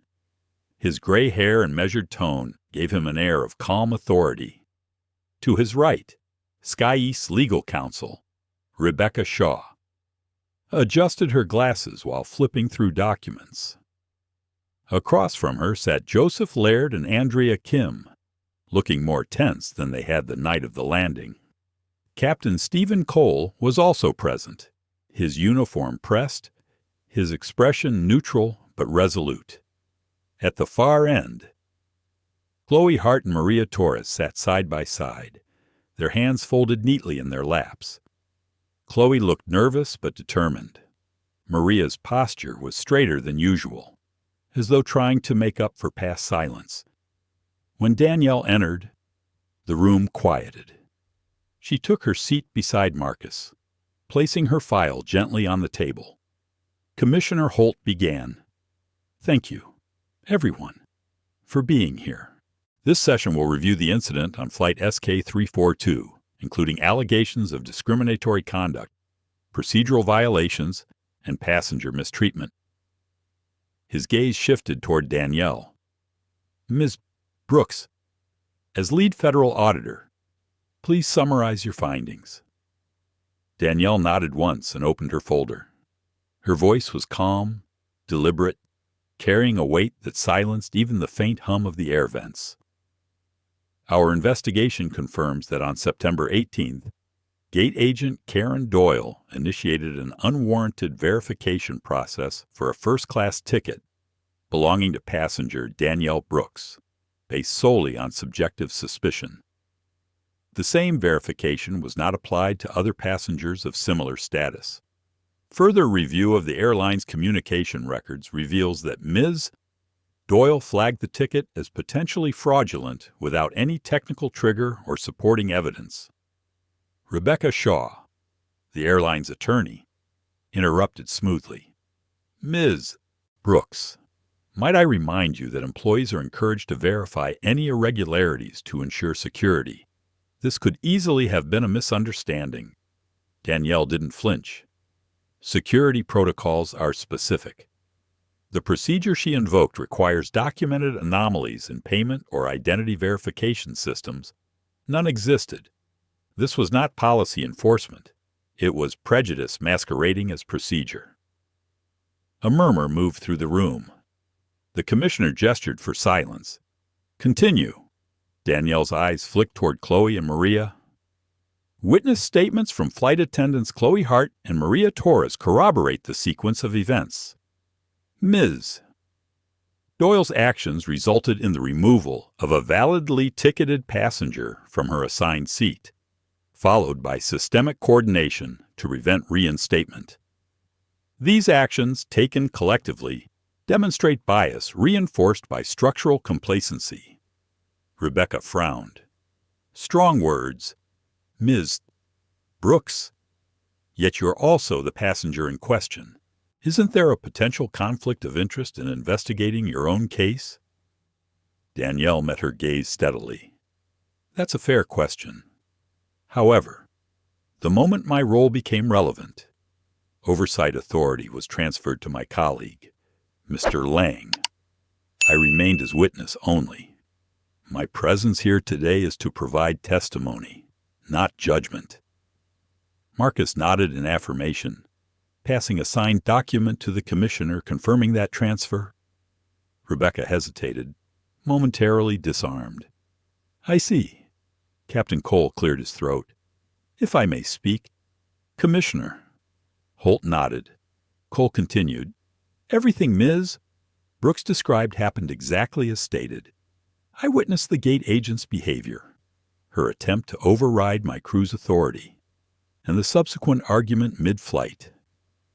I've served 20 years as a captain, and I can tell you it wasn't a misunderstanding. It was contempt. The words hung like thunder in the room. Chloe spoke next, her voice trembling but clear. I saw it too. Karen Doyle. She wasn't following policy. She just didn't think Ms. Brooks looked like she belonged in first class. When she told me to move her seat, I froze. I didn't say anything. I regret that. Maria's tone followed, quieter but firm. I regret it too. I thought staying silent would keep the peace. It didn't. It made it worse. Danielle looked at both of them, pride and compassion flickering in her eyes. Owning the truth is harder than avoiding it. Thank you. The commissioner leaned back, folding his hands. And what was the airline's response after the incident? Joseph Laird cleared his throat, his discomfort obvious. We conducted an internal review. Ms. Doyle's employment was terminated. We've begun mandatory anti-bias training across all departments.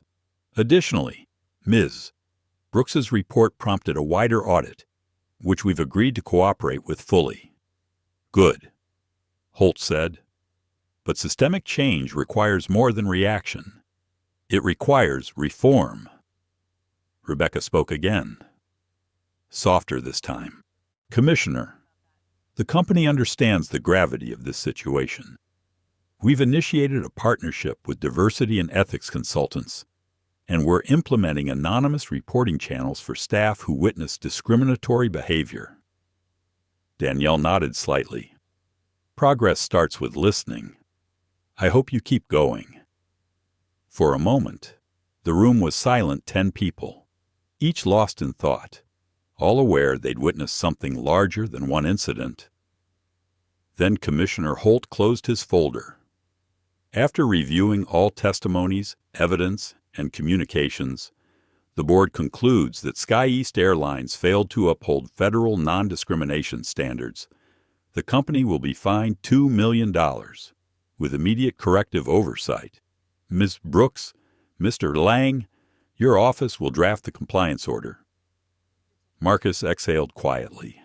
Danielle didn't move, her expression calm, but there was relief in her eyes. A quiet satisfaction born not from victory, but from validation. Chloe smiled faintly, her shoulders loosening for the first time all morning. Maria brushed a tear away discreetly. Captain Cole nodded toward Danielle, his look one of quiet respect. Rebecca Shaw gathered her papers slowly. Ms. Brooks, she said as the meeting adjourned, for what it's worth. I'm sorry. Sometimes people like me don't see how deep it runs until it's too late. Danielle gave her a small, steady smile. Seeing it at all is a start. When everyone began to leave, Danielle stayed behind for a moment, staring out the glass wall toward the skyline. The morning sunlight had shifted, scattering gold reflections across the sound. Marcus joined her quietly. "Well," he said, "you did it again."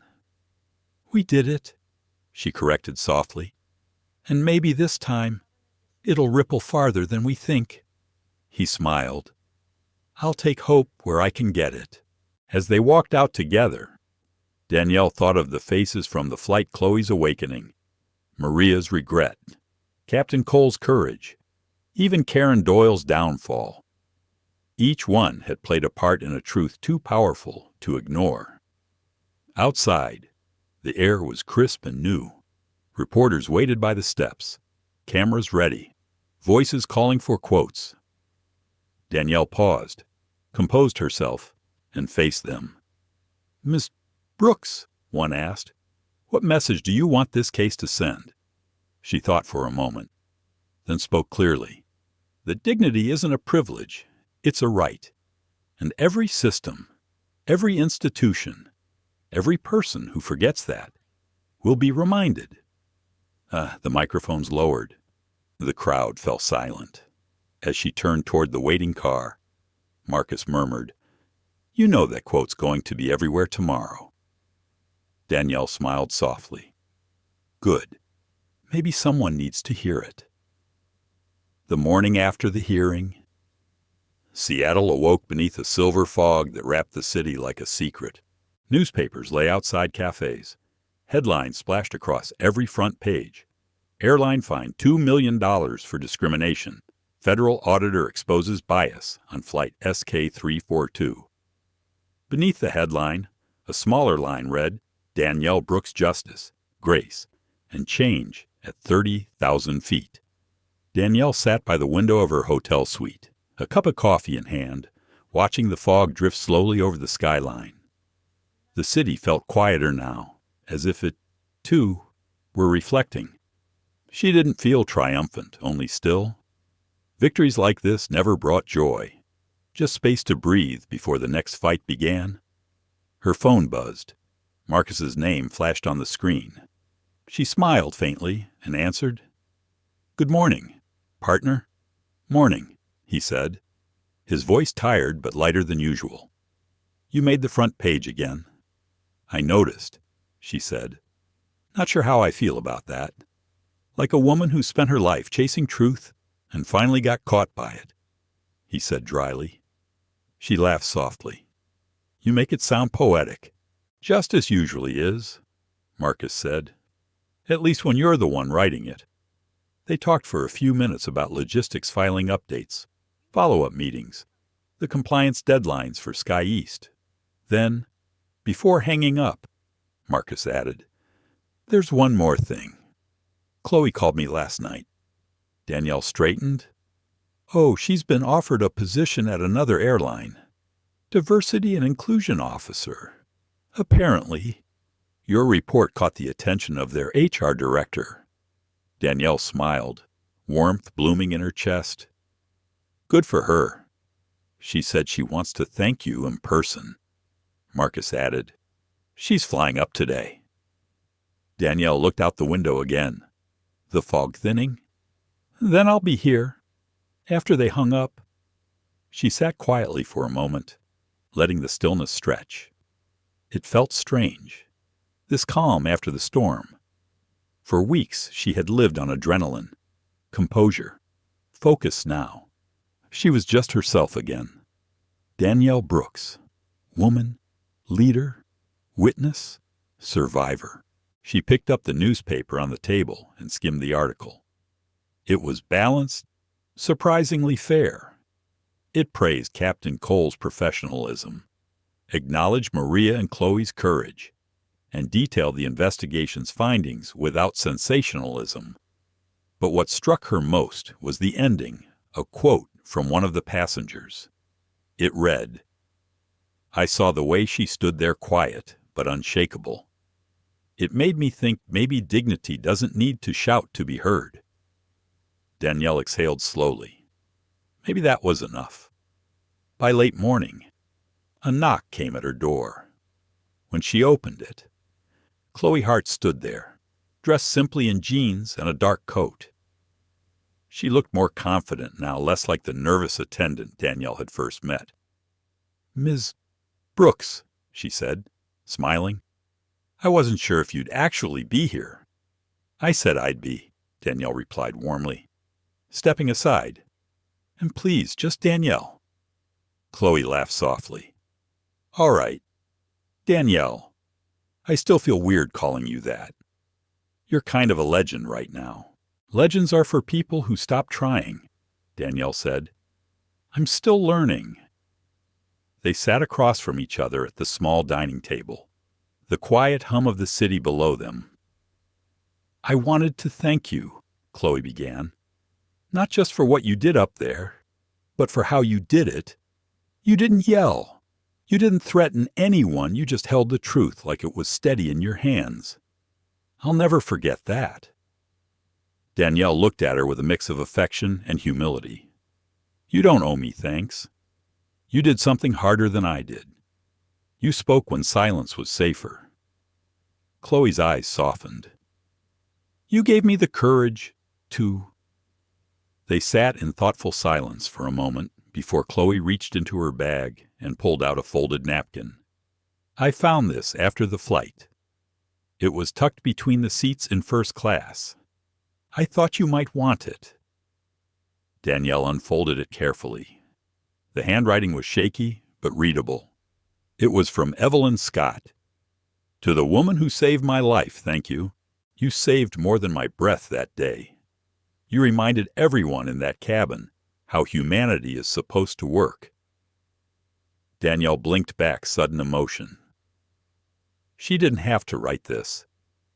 "People don't have to do most of the good things they do," Chloe said softly. "That's what makes them matter." Danielle folded the note neatly and set it beside her coffee. "How's Maria?" "She's okay," Chloe said. "Shaken, but grateful. She told me she's starting night classes sociology. Said she wants to understand what she's been blind to." Danielle smiled. "Growth takes courage, too." Chloe hesitated. "What about Karen Doyle?" Danielle sighed quietly. "Last I heard, she's appealing her termination. It'll go through the system. Maybe she'll learn. Maybe she won't." Chloe nodded slowly. "Do you ever forgive people like her?" Danielle's answer came after a pause. "I don't forgive them for what they did. I forgive them for what they could still become." The words lingered in the air. Outside, the fog had lifted completely, revealing the blue stretch of sky beyond the city. By afternoon, Marcus joined them, carrying folders and a takeout bag. "Thought you two might want lunch before our debrief." "You really are incapable of relaxing," Danielle teased. "Only when there's work left," he said, setting the bag down. "Besides, the press wants a statement from you. Something about accountability reform." Chloe grinned. "You're becoming a public figure, Danielle?" "I'm just doing my job," Danielle said, opening the bag. "If they want words, I'll give them ones that matter." They ate together, laughter weaving softly through conversation. For the first time since the flight, the air around them felt light, almost joyful. It wasn't triumph, they weren't celebrating a victory. It was something deeper. Healing, maybe, the kind that comes after surviving something quietly painful. When lunch ended, Marcus gathered his files, preparing for another round of calls. Chloe stood to leave, her eyes bright. "Thank you again for everything." Danielle hugged her gently. "Go do something good with what you've learned." "I will," Chloe promised. When the door closed behind her, Marcus looked at Danielle. "You ever realize how many people you change without meaning to?" Danielle smiled faintly. "It's never about changing them. It's about reminding them who they were before the world taught them to forget." He nodded slowly. "That's exactly why you do what you do." Later that evening, as the city lights flickered to life, Danielle found herself standing by the window again. The sky had turned a deep indigo, streaked with traces of fading sunlight. Airplanes crossed the horizon one by one, their lights blinking like distant promises. She thought of her grandmother again, the one who taught her to rise every time someone tried to make her small. "Don't let them decide your altitude, baby," she used to say. "You were born to fly." Danielle whispered it now, barely audible. "Still flying. Grandma." Her phone buzzed once more. It was a text from Marcus. New case just came in. Discrimination complaint in Chicago. "You up for it?" She smiled, typing back, "Always." Then she set her phone down and looked back at the sky. Another plane was climbing into the clouds, steady and unstoppable. Somewhere inside, she imagined another Chloe, another Maria, another Karen learning the hard way that power didn't excuse prejudice. And somewhere else, maybe even on that same flight, a quiet woman with calm eyes and a steady heart was watching, ready to write it all down. Justice, Danielle thought, wasn't a moment. It was motion, and she would keep it moving. The weeks that followed felt strangely weightless. The storm had passed, yet its echoes lingered inside headlines, social media feeds, and quiet corporate boardrooms where people whispered the name Danielle Brooks with a mixture of respect and unease. For Danielle herself, the silence after exposure was its own kind of test. The noise outside didn't matter. What mattered was what would happen next. It was a late October morning when she found herself back in Washington. Go Iki, walking through the marble halls of the Department of Transportation headquarters. Her heels clicked rhythmically against the polished floors, each step echoing with purpose. The walls were lined with photographs of past administrators and commissioners, men and women, who had shaped policies that changed how America moved, but not always how it treated the people who moved through it. Her meeting that day wasn't about Ski East anymore. That case was closed. This one was bigger systemic reform, built on the lessons of that flight. Marcus Lang was already inside the conference room when she arrived, pacing slowly, murmuring to a young staffer who held a folder of draft proposals. "You look like a man about to brief the Senate," she teased as she entered. Marcus turned, smiling. "Feels like it. Morning, Danielle." "Morning," she said, settling into her chair. "What's on the docket?" He handed her the folder. Proposed nationwide initiative, mandatory bias and ethics training for all federal registered airline personnel, modeled after our Sky East findings. She skimmed the document, her eyes narrowing with focus. "You realize this could meet resistance?" Marcus nodded. "Oh, absolutely. But the commissioner's backing it. Holt believes your testimony changed the tone of the whole department. It's not just about airlines anymore. It's about restoring public trust." Danielle leaned back slightly. "Considering that, public trust," she echoed. "Funny thing, you spend years earning it, and one person's prejudice can tear it down in 5 minutes, which is exactly why we're here," Marcus said, "to make sure those 5 minutes never happen again." They began reviewing policy drafts, adjusting clauses, and debating enforcement mechanisms. Hours passed in focused intensity until the sound of rain against the window broke their rhythm. Danielle looked up. The Washington skyline shimmered through the mist, the Capitol dome faint in the distance. She spoke quietly. "You ever think we'll get to a point where these laws aren't necessary? Where fairness is just normal?" Marcus smiled sadly. "That's the dream. But dreams need people to wake up and make them real." Her phone buzzed just then. A new email notification appeared on the screen. Subject personal inquiry. Karen Doyle. Her stomach tightened. She opened it. The message was from an unfamiliar address but signed Karen Doyle. Ms. Brooks. I know I don't deserve your time, but I need to say something. I've lost my job, my reputation, and most of the people I thought were friends. At first, I blamed you. But lately, I've been replaying that morning how sure I was that you didn't belong in that seat. I've realized I wasn't following protocol. I was following fear. I see it now. I wanted to apologize, not for the consequences, but for the harm. I don't expect forgiveness. I just wanted you to know I'm trying to be better. Danielle read the email twice. The words weren't defensive or polished. They were raw, uncertain. Something inside her shifted. Marcus noticed her expression. Everything all right? She handed him the tablet. He read quietly, then exhaled. Wow, she didn't have to send this, Danielle murmured. No, Marcus said, but maybe she needed to. Danielle nodded slowly, her thoughts far away. She remembered the flash of Karen's face that morning at the gate-tight smile, narrowed eyes, a woman who had built her authority out of brittle control. Fear. It made sense now. Fear of losing power. Fear of being wrong.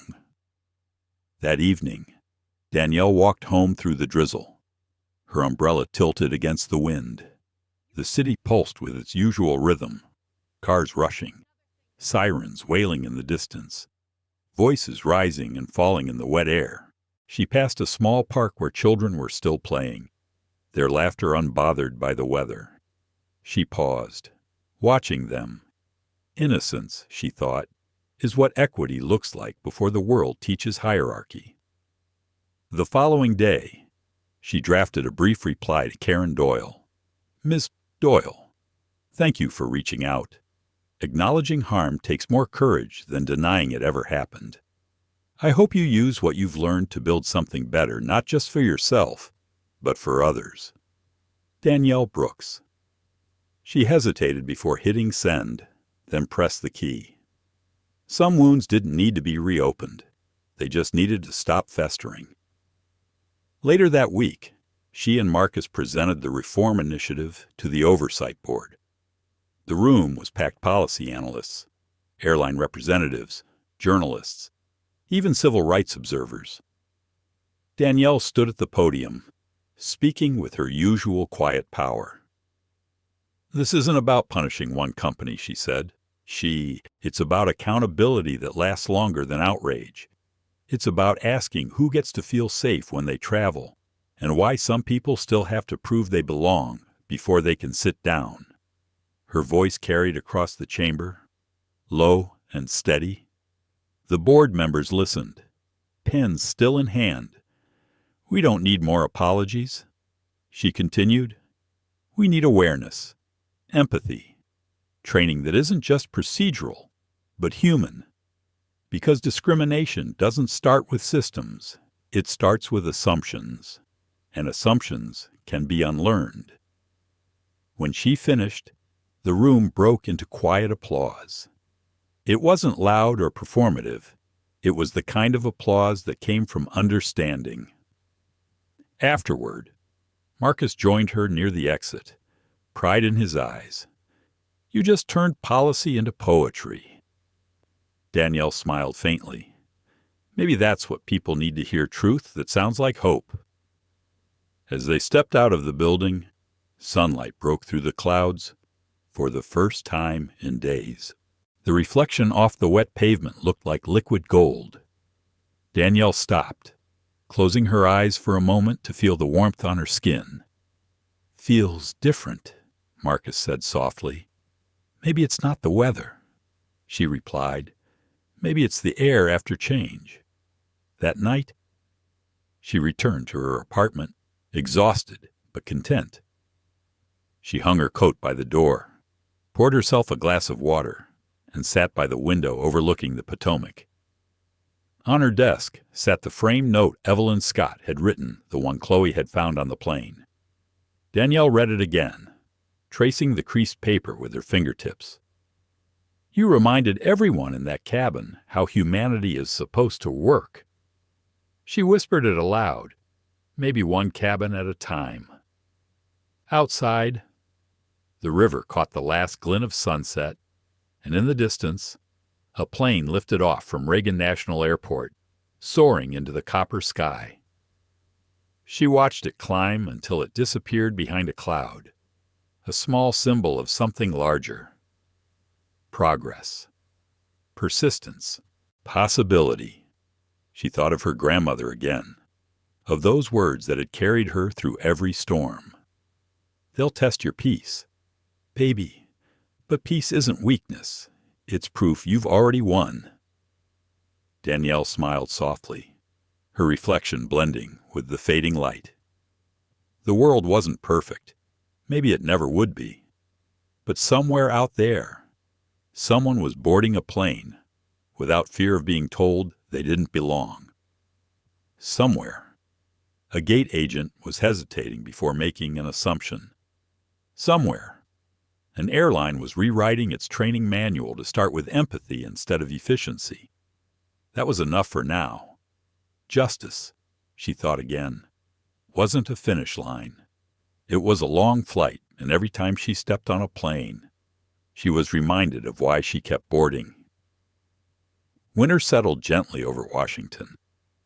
Snowflakes drifted through the gray light, swirling past the window of Danielle Brooks' office, as if time itself had slowed to watch her work. The world outside was muffled. The city softened beneath white. Inside, however, her office hummed quietly, papers spread neatly across the desk. The muted glow of her laptop, a steaming cup of tea she hadn't yet touched. The initiative she and Marcus had introduced, the Fair Skies program, had passed. Unanimously, every commercial airline operating under federal regulation would now require certified anti-bias and empathy training for all flight and ground staff. It was the first nationwide policy of its kind. Danielle leaned back in her chair, exhaustion shadowing her face, but satisfaction glinting in her eyes. She had been in enough rooms where hope had died quietly to know this was something rare. Change had taken root, and it was growing. Her office door opened slightly. Marcus poked his head in, a grin spreading across his face. You look like someone who just redefined an industry. Danielle smiled faintly, maybe just helped it remember how to be human. He stepped inside, holding 2 cups of coffee. Here, from that place you like the one with the overpriced croissants. Ah, bribery, she said, accepting it. What's the occasion? Marcus sat across from her, his expression softening. You know the press conference is in an hour, right? The commissioner wants you to speak. Again. She groaned, half laughing. You'd think they'd be tired of hearing me by now. They're not, Marcus said. People listen to you because you make the hard things sound like truth, not punishment. She stirred her tea thoughtfully. Truth only works when people are ready to face it. Let's hope they are. For a moment, neither spoke. The snow outside fell thicker, blurring the skyline into a pale haze. Danielle's mind drifted not to policies or meetings, but back to that morning months ago at the Atlanta gate.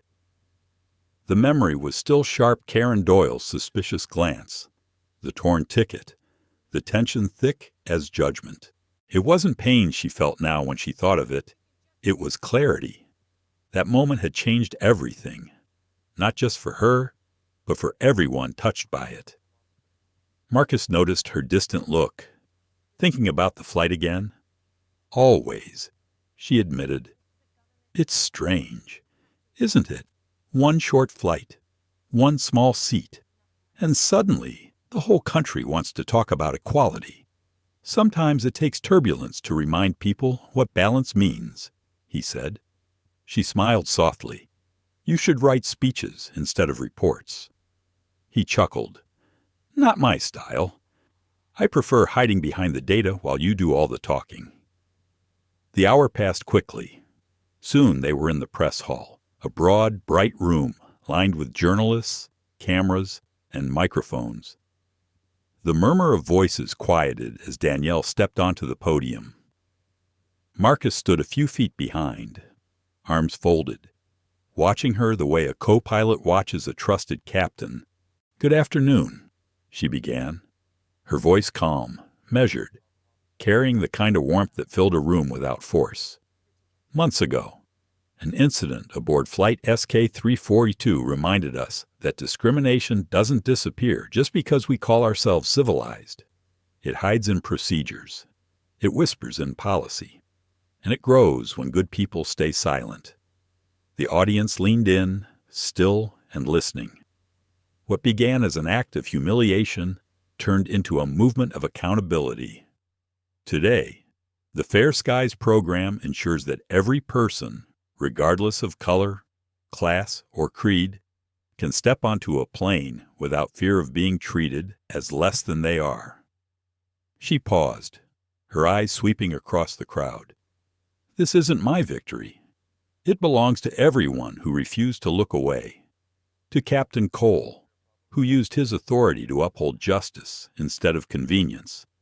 To flight attendants like Chloe Hart and Maria Torres, who found the courage to speak truth even when it cost them comfort.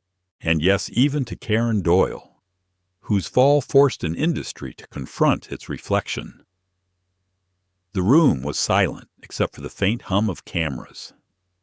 Danielle continued, her tone softening. Justice isn't a hammer. It's a mirror. It shows us what we've ignored and asks if we're willing to change. What happened on that flight shouldn't have happened to anyone, but maybe it needed to, so that something better could be born. When she finished, the applause began not thunderous, but sincere. The kind of applause that carried meaning. Afterward, reporters swarmed her with questions, flashes popping like snowflakes in bright light. Miss Brooks, how does it feel to be the face of change? Someone shouted. She smiled politely. I'm not the face of change, she said. Just a reminder of why it's needed. That line would be quoted in dozens of headlines before the week was over. Later, as the conference ended, Danielle and Marcus walked through the emptying hall. The noise had faded, replaced by the soft hum of maintenance crews packing up equipment. She looked tired but content. You know, Marcus said, you could probably retire on this legacy alone. She shot him a sideways glance. Retirement. You must be joking. There are still too many flights. Too many stories left to fix. He grinned. Knew you'd say that.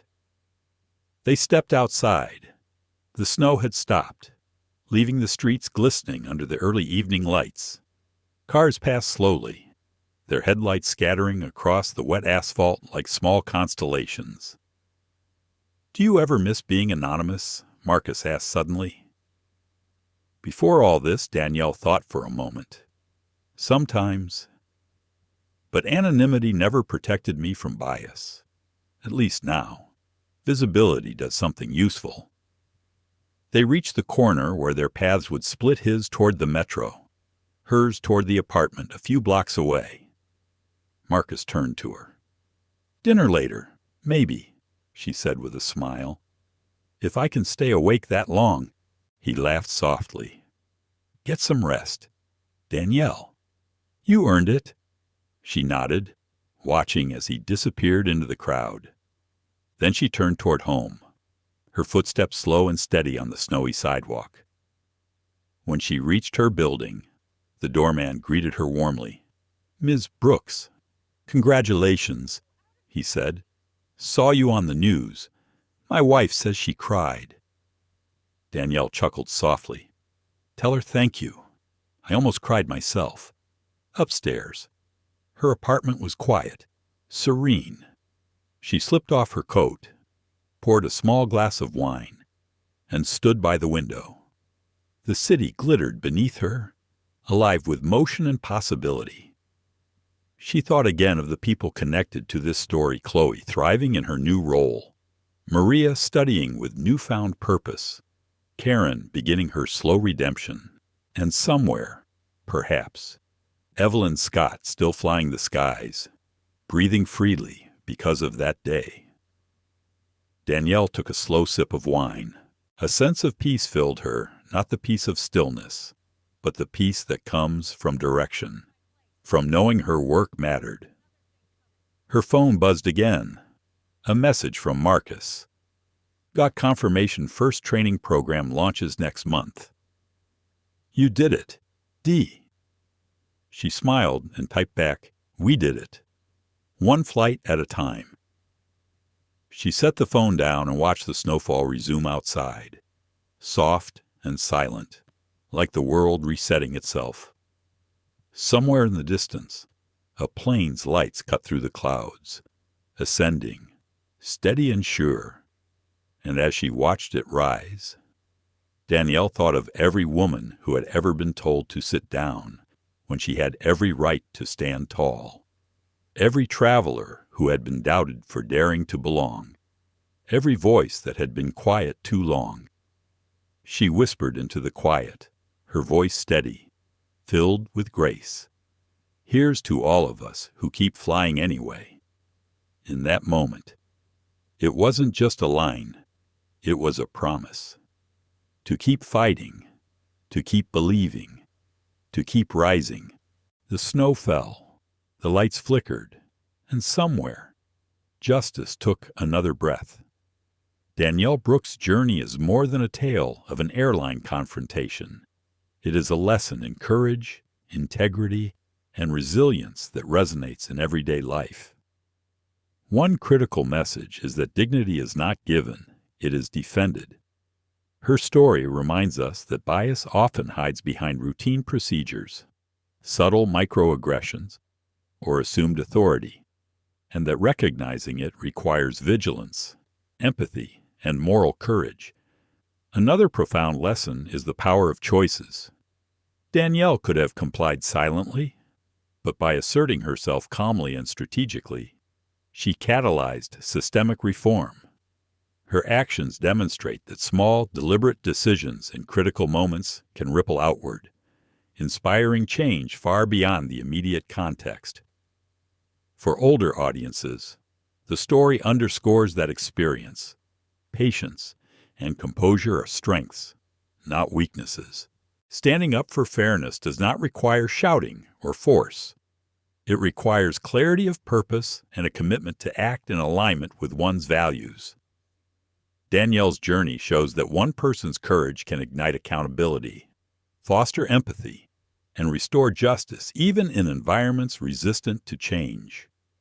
Ultimately, this story teaches that resilience, moral integrity, and compassion are timeless tools for creating meaningful, lasting impact in any stage of life.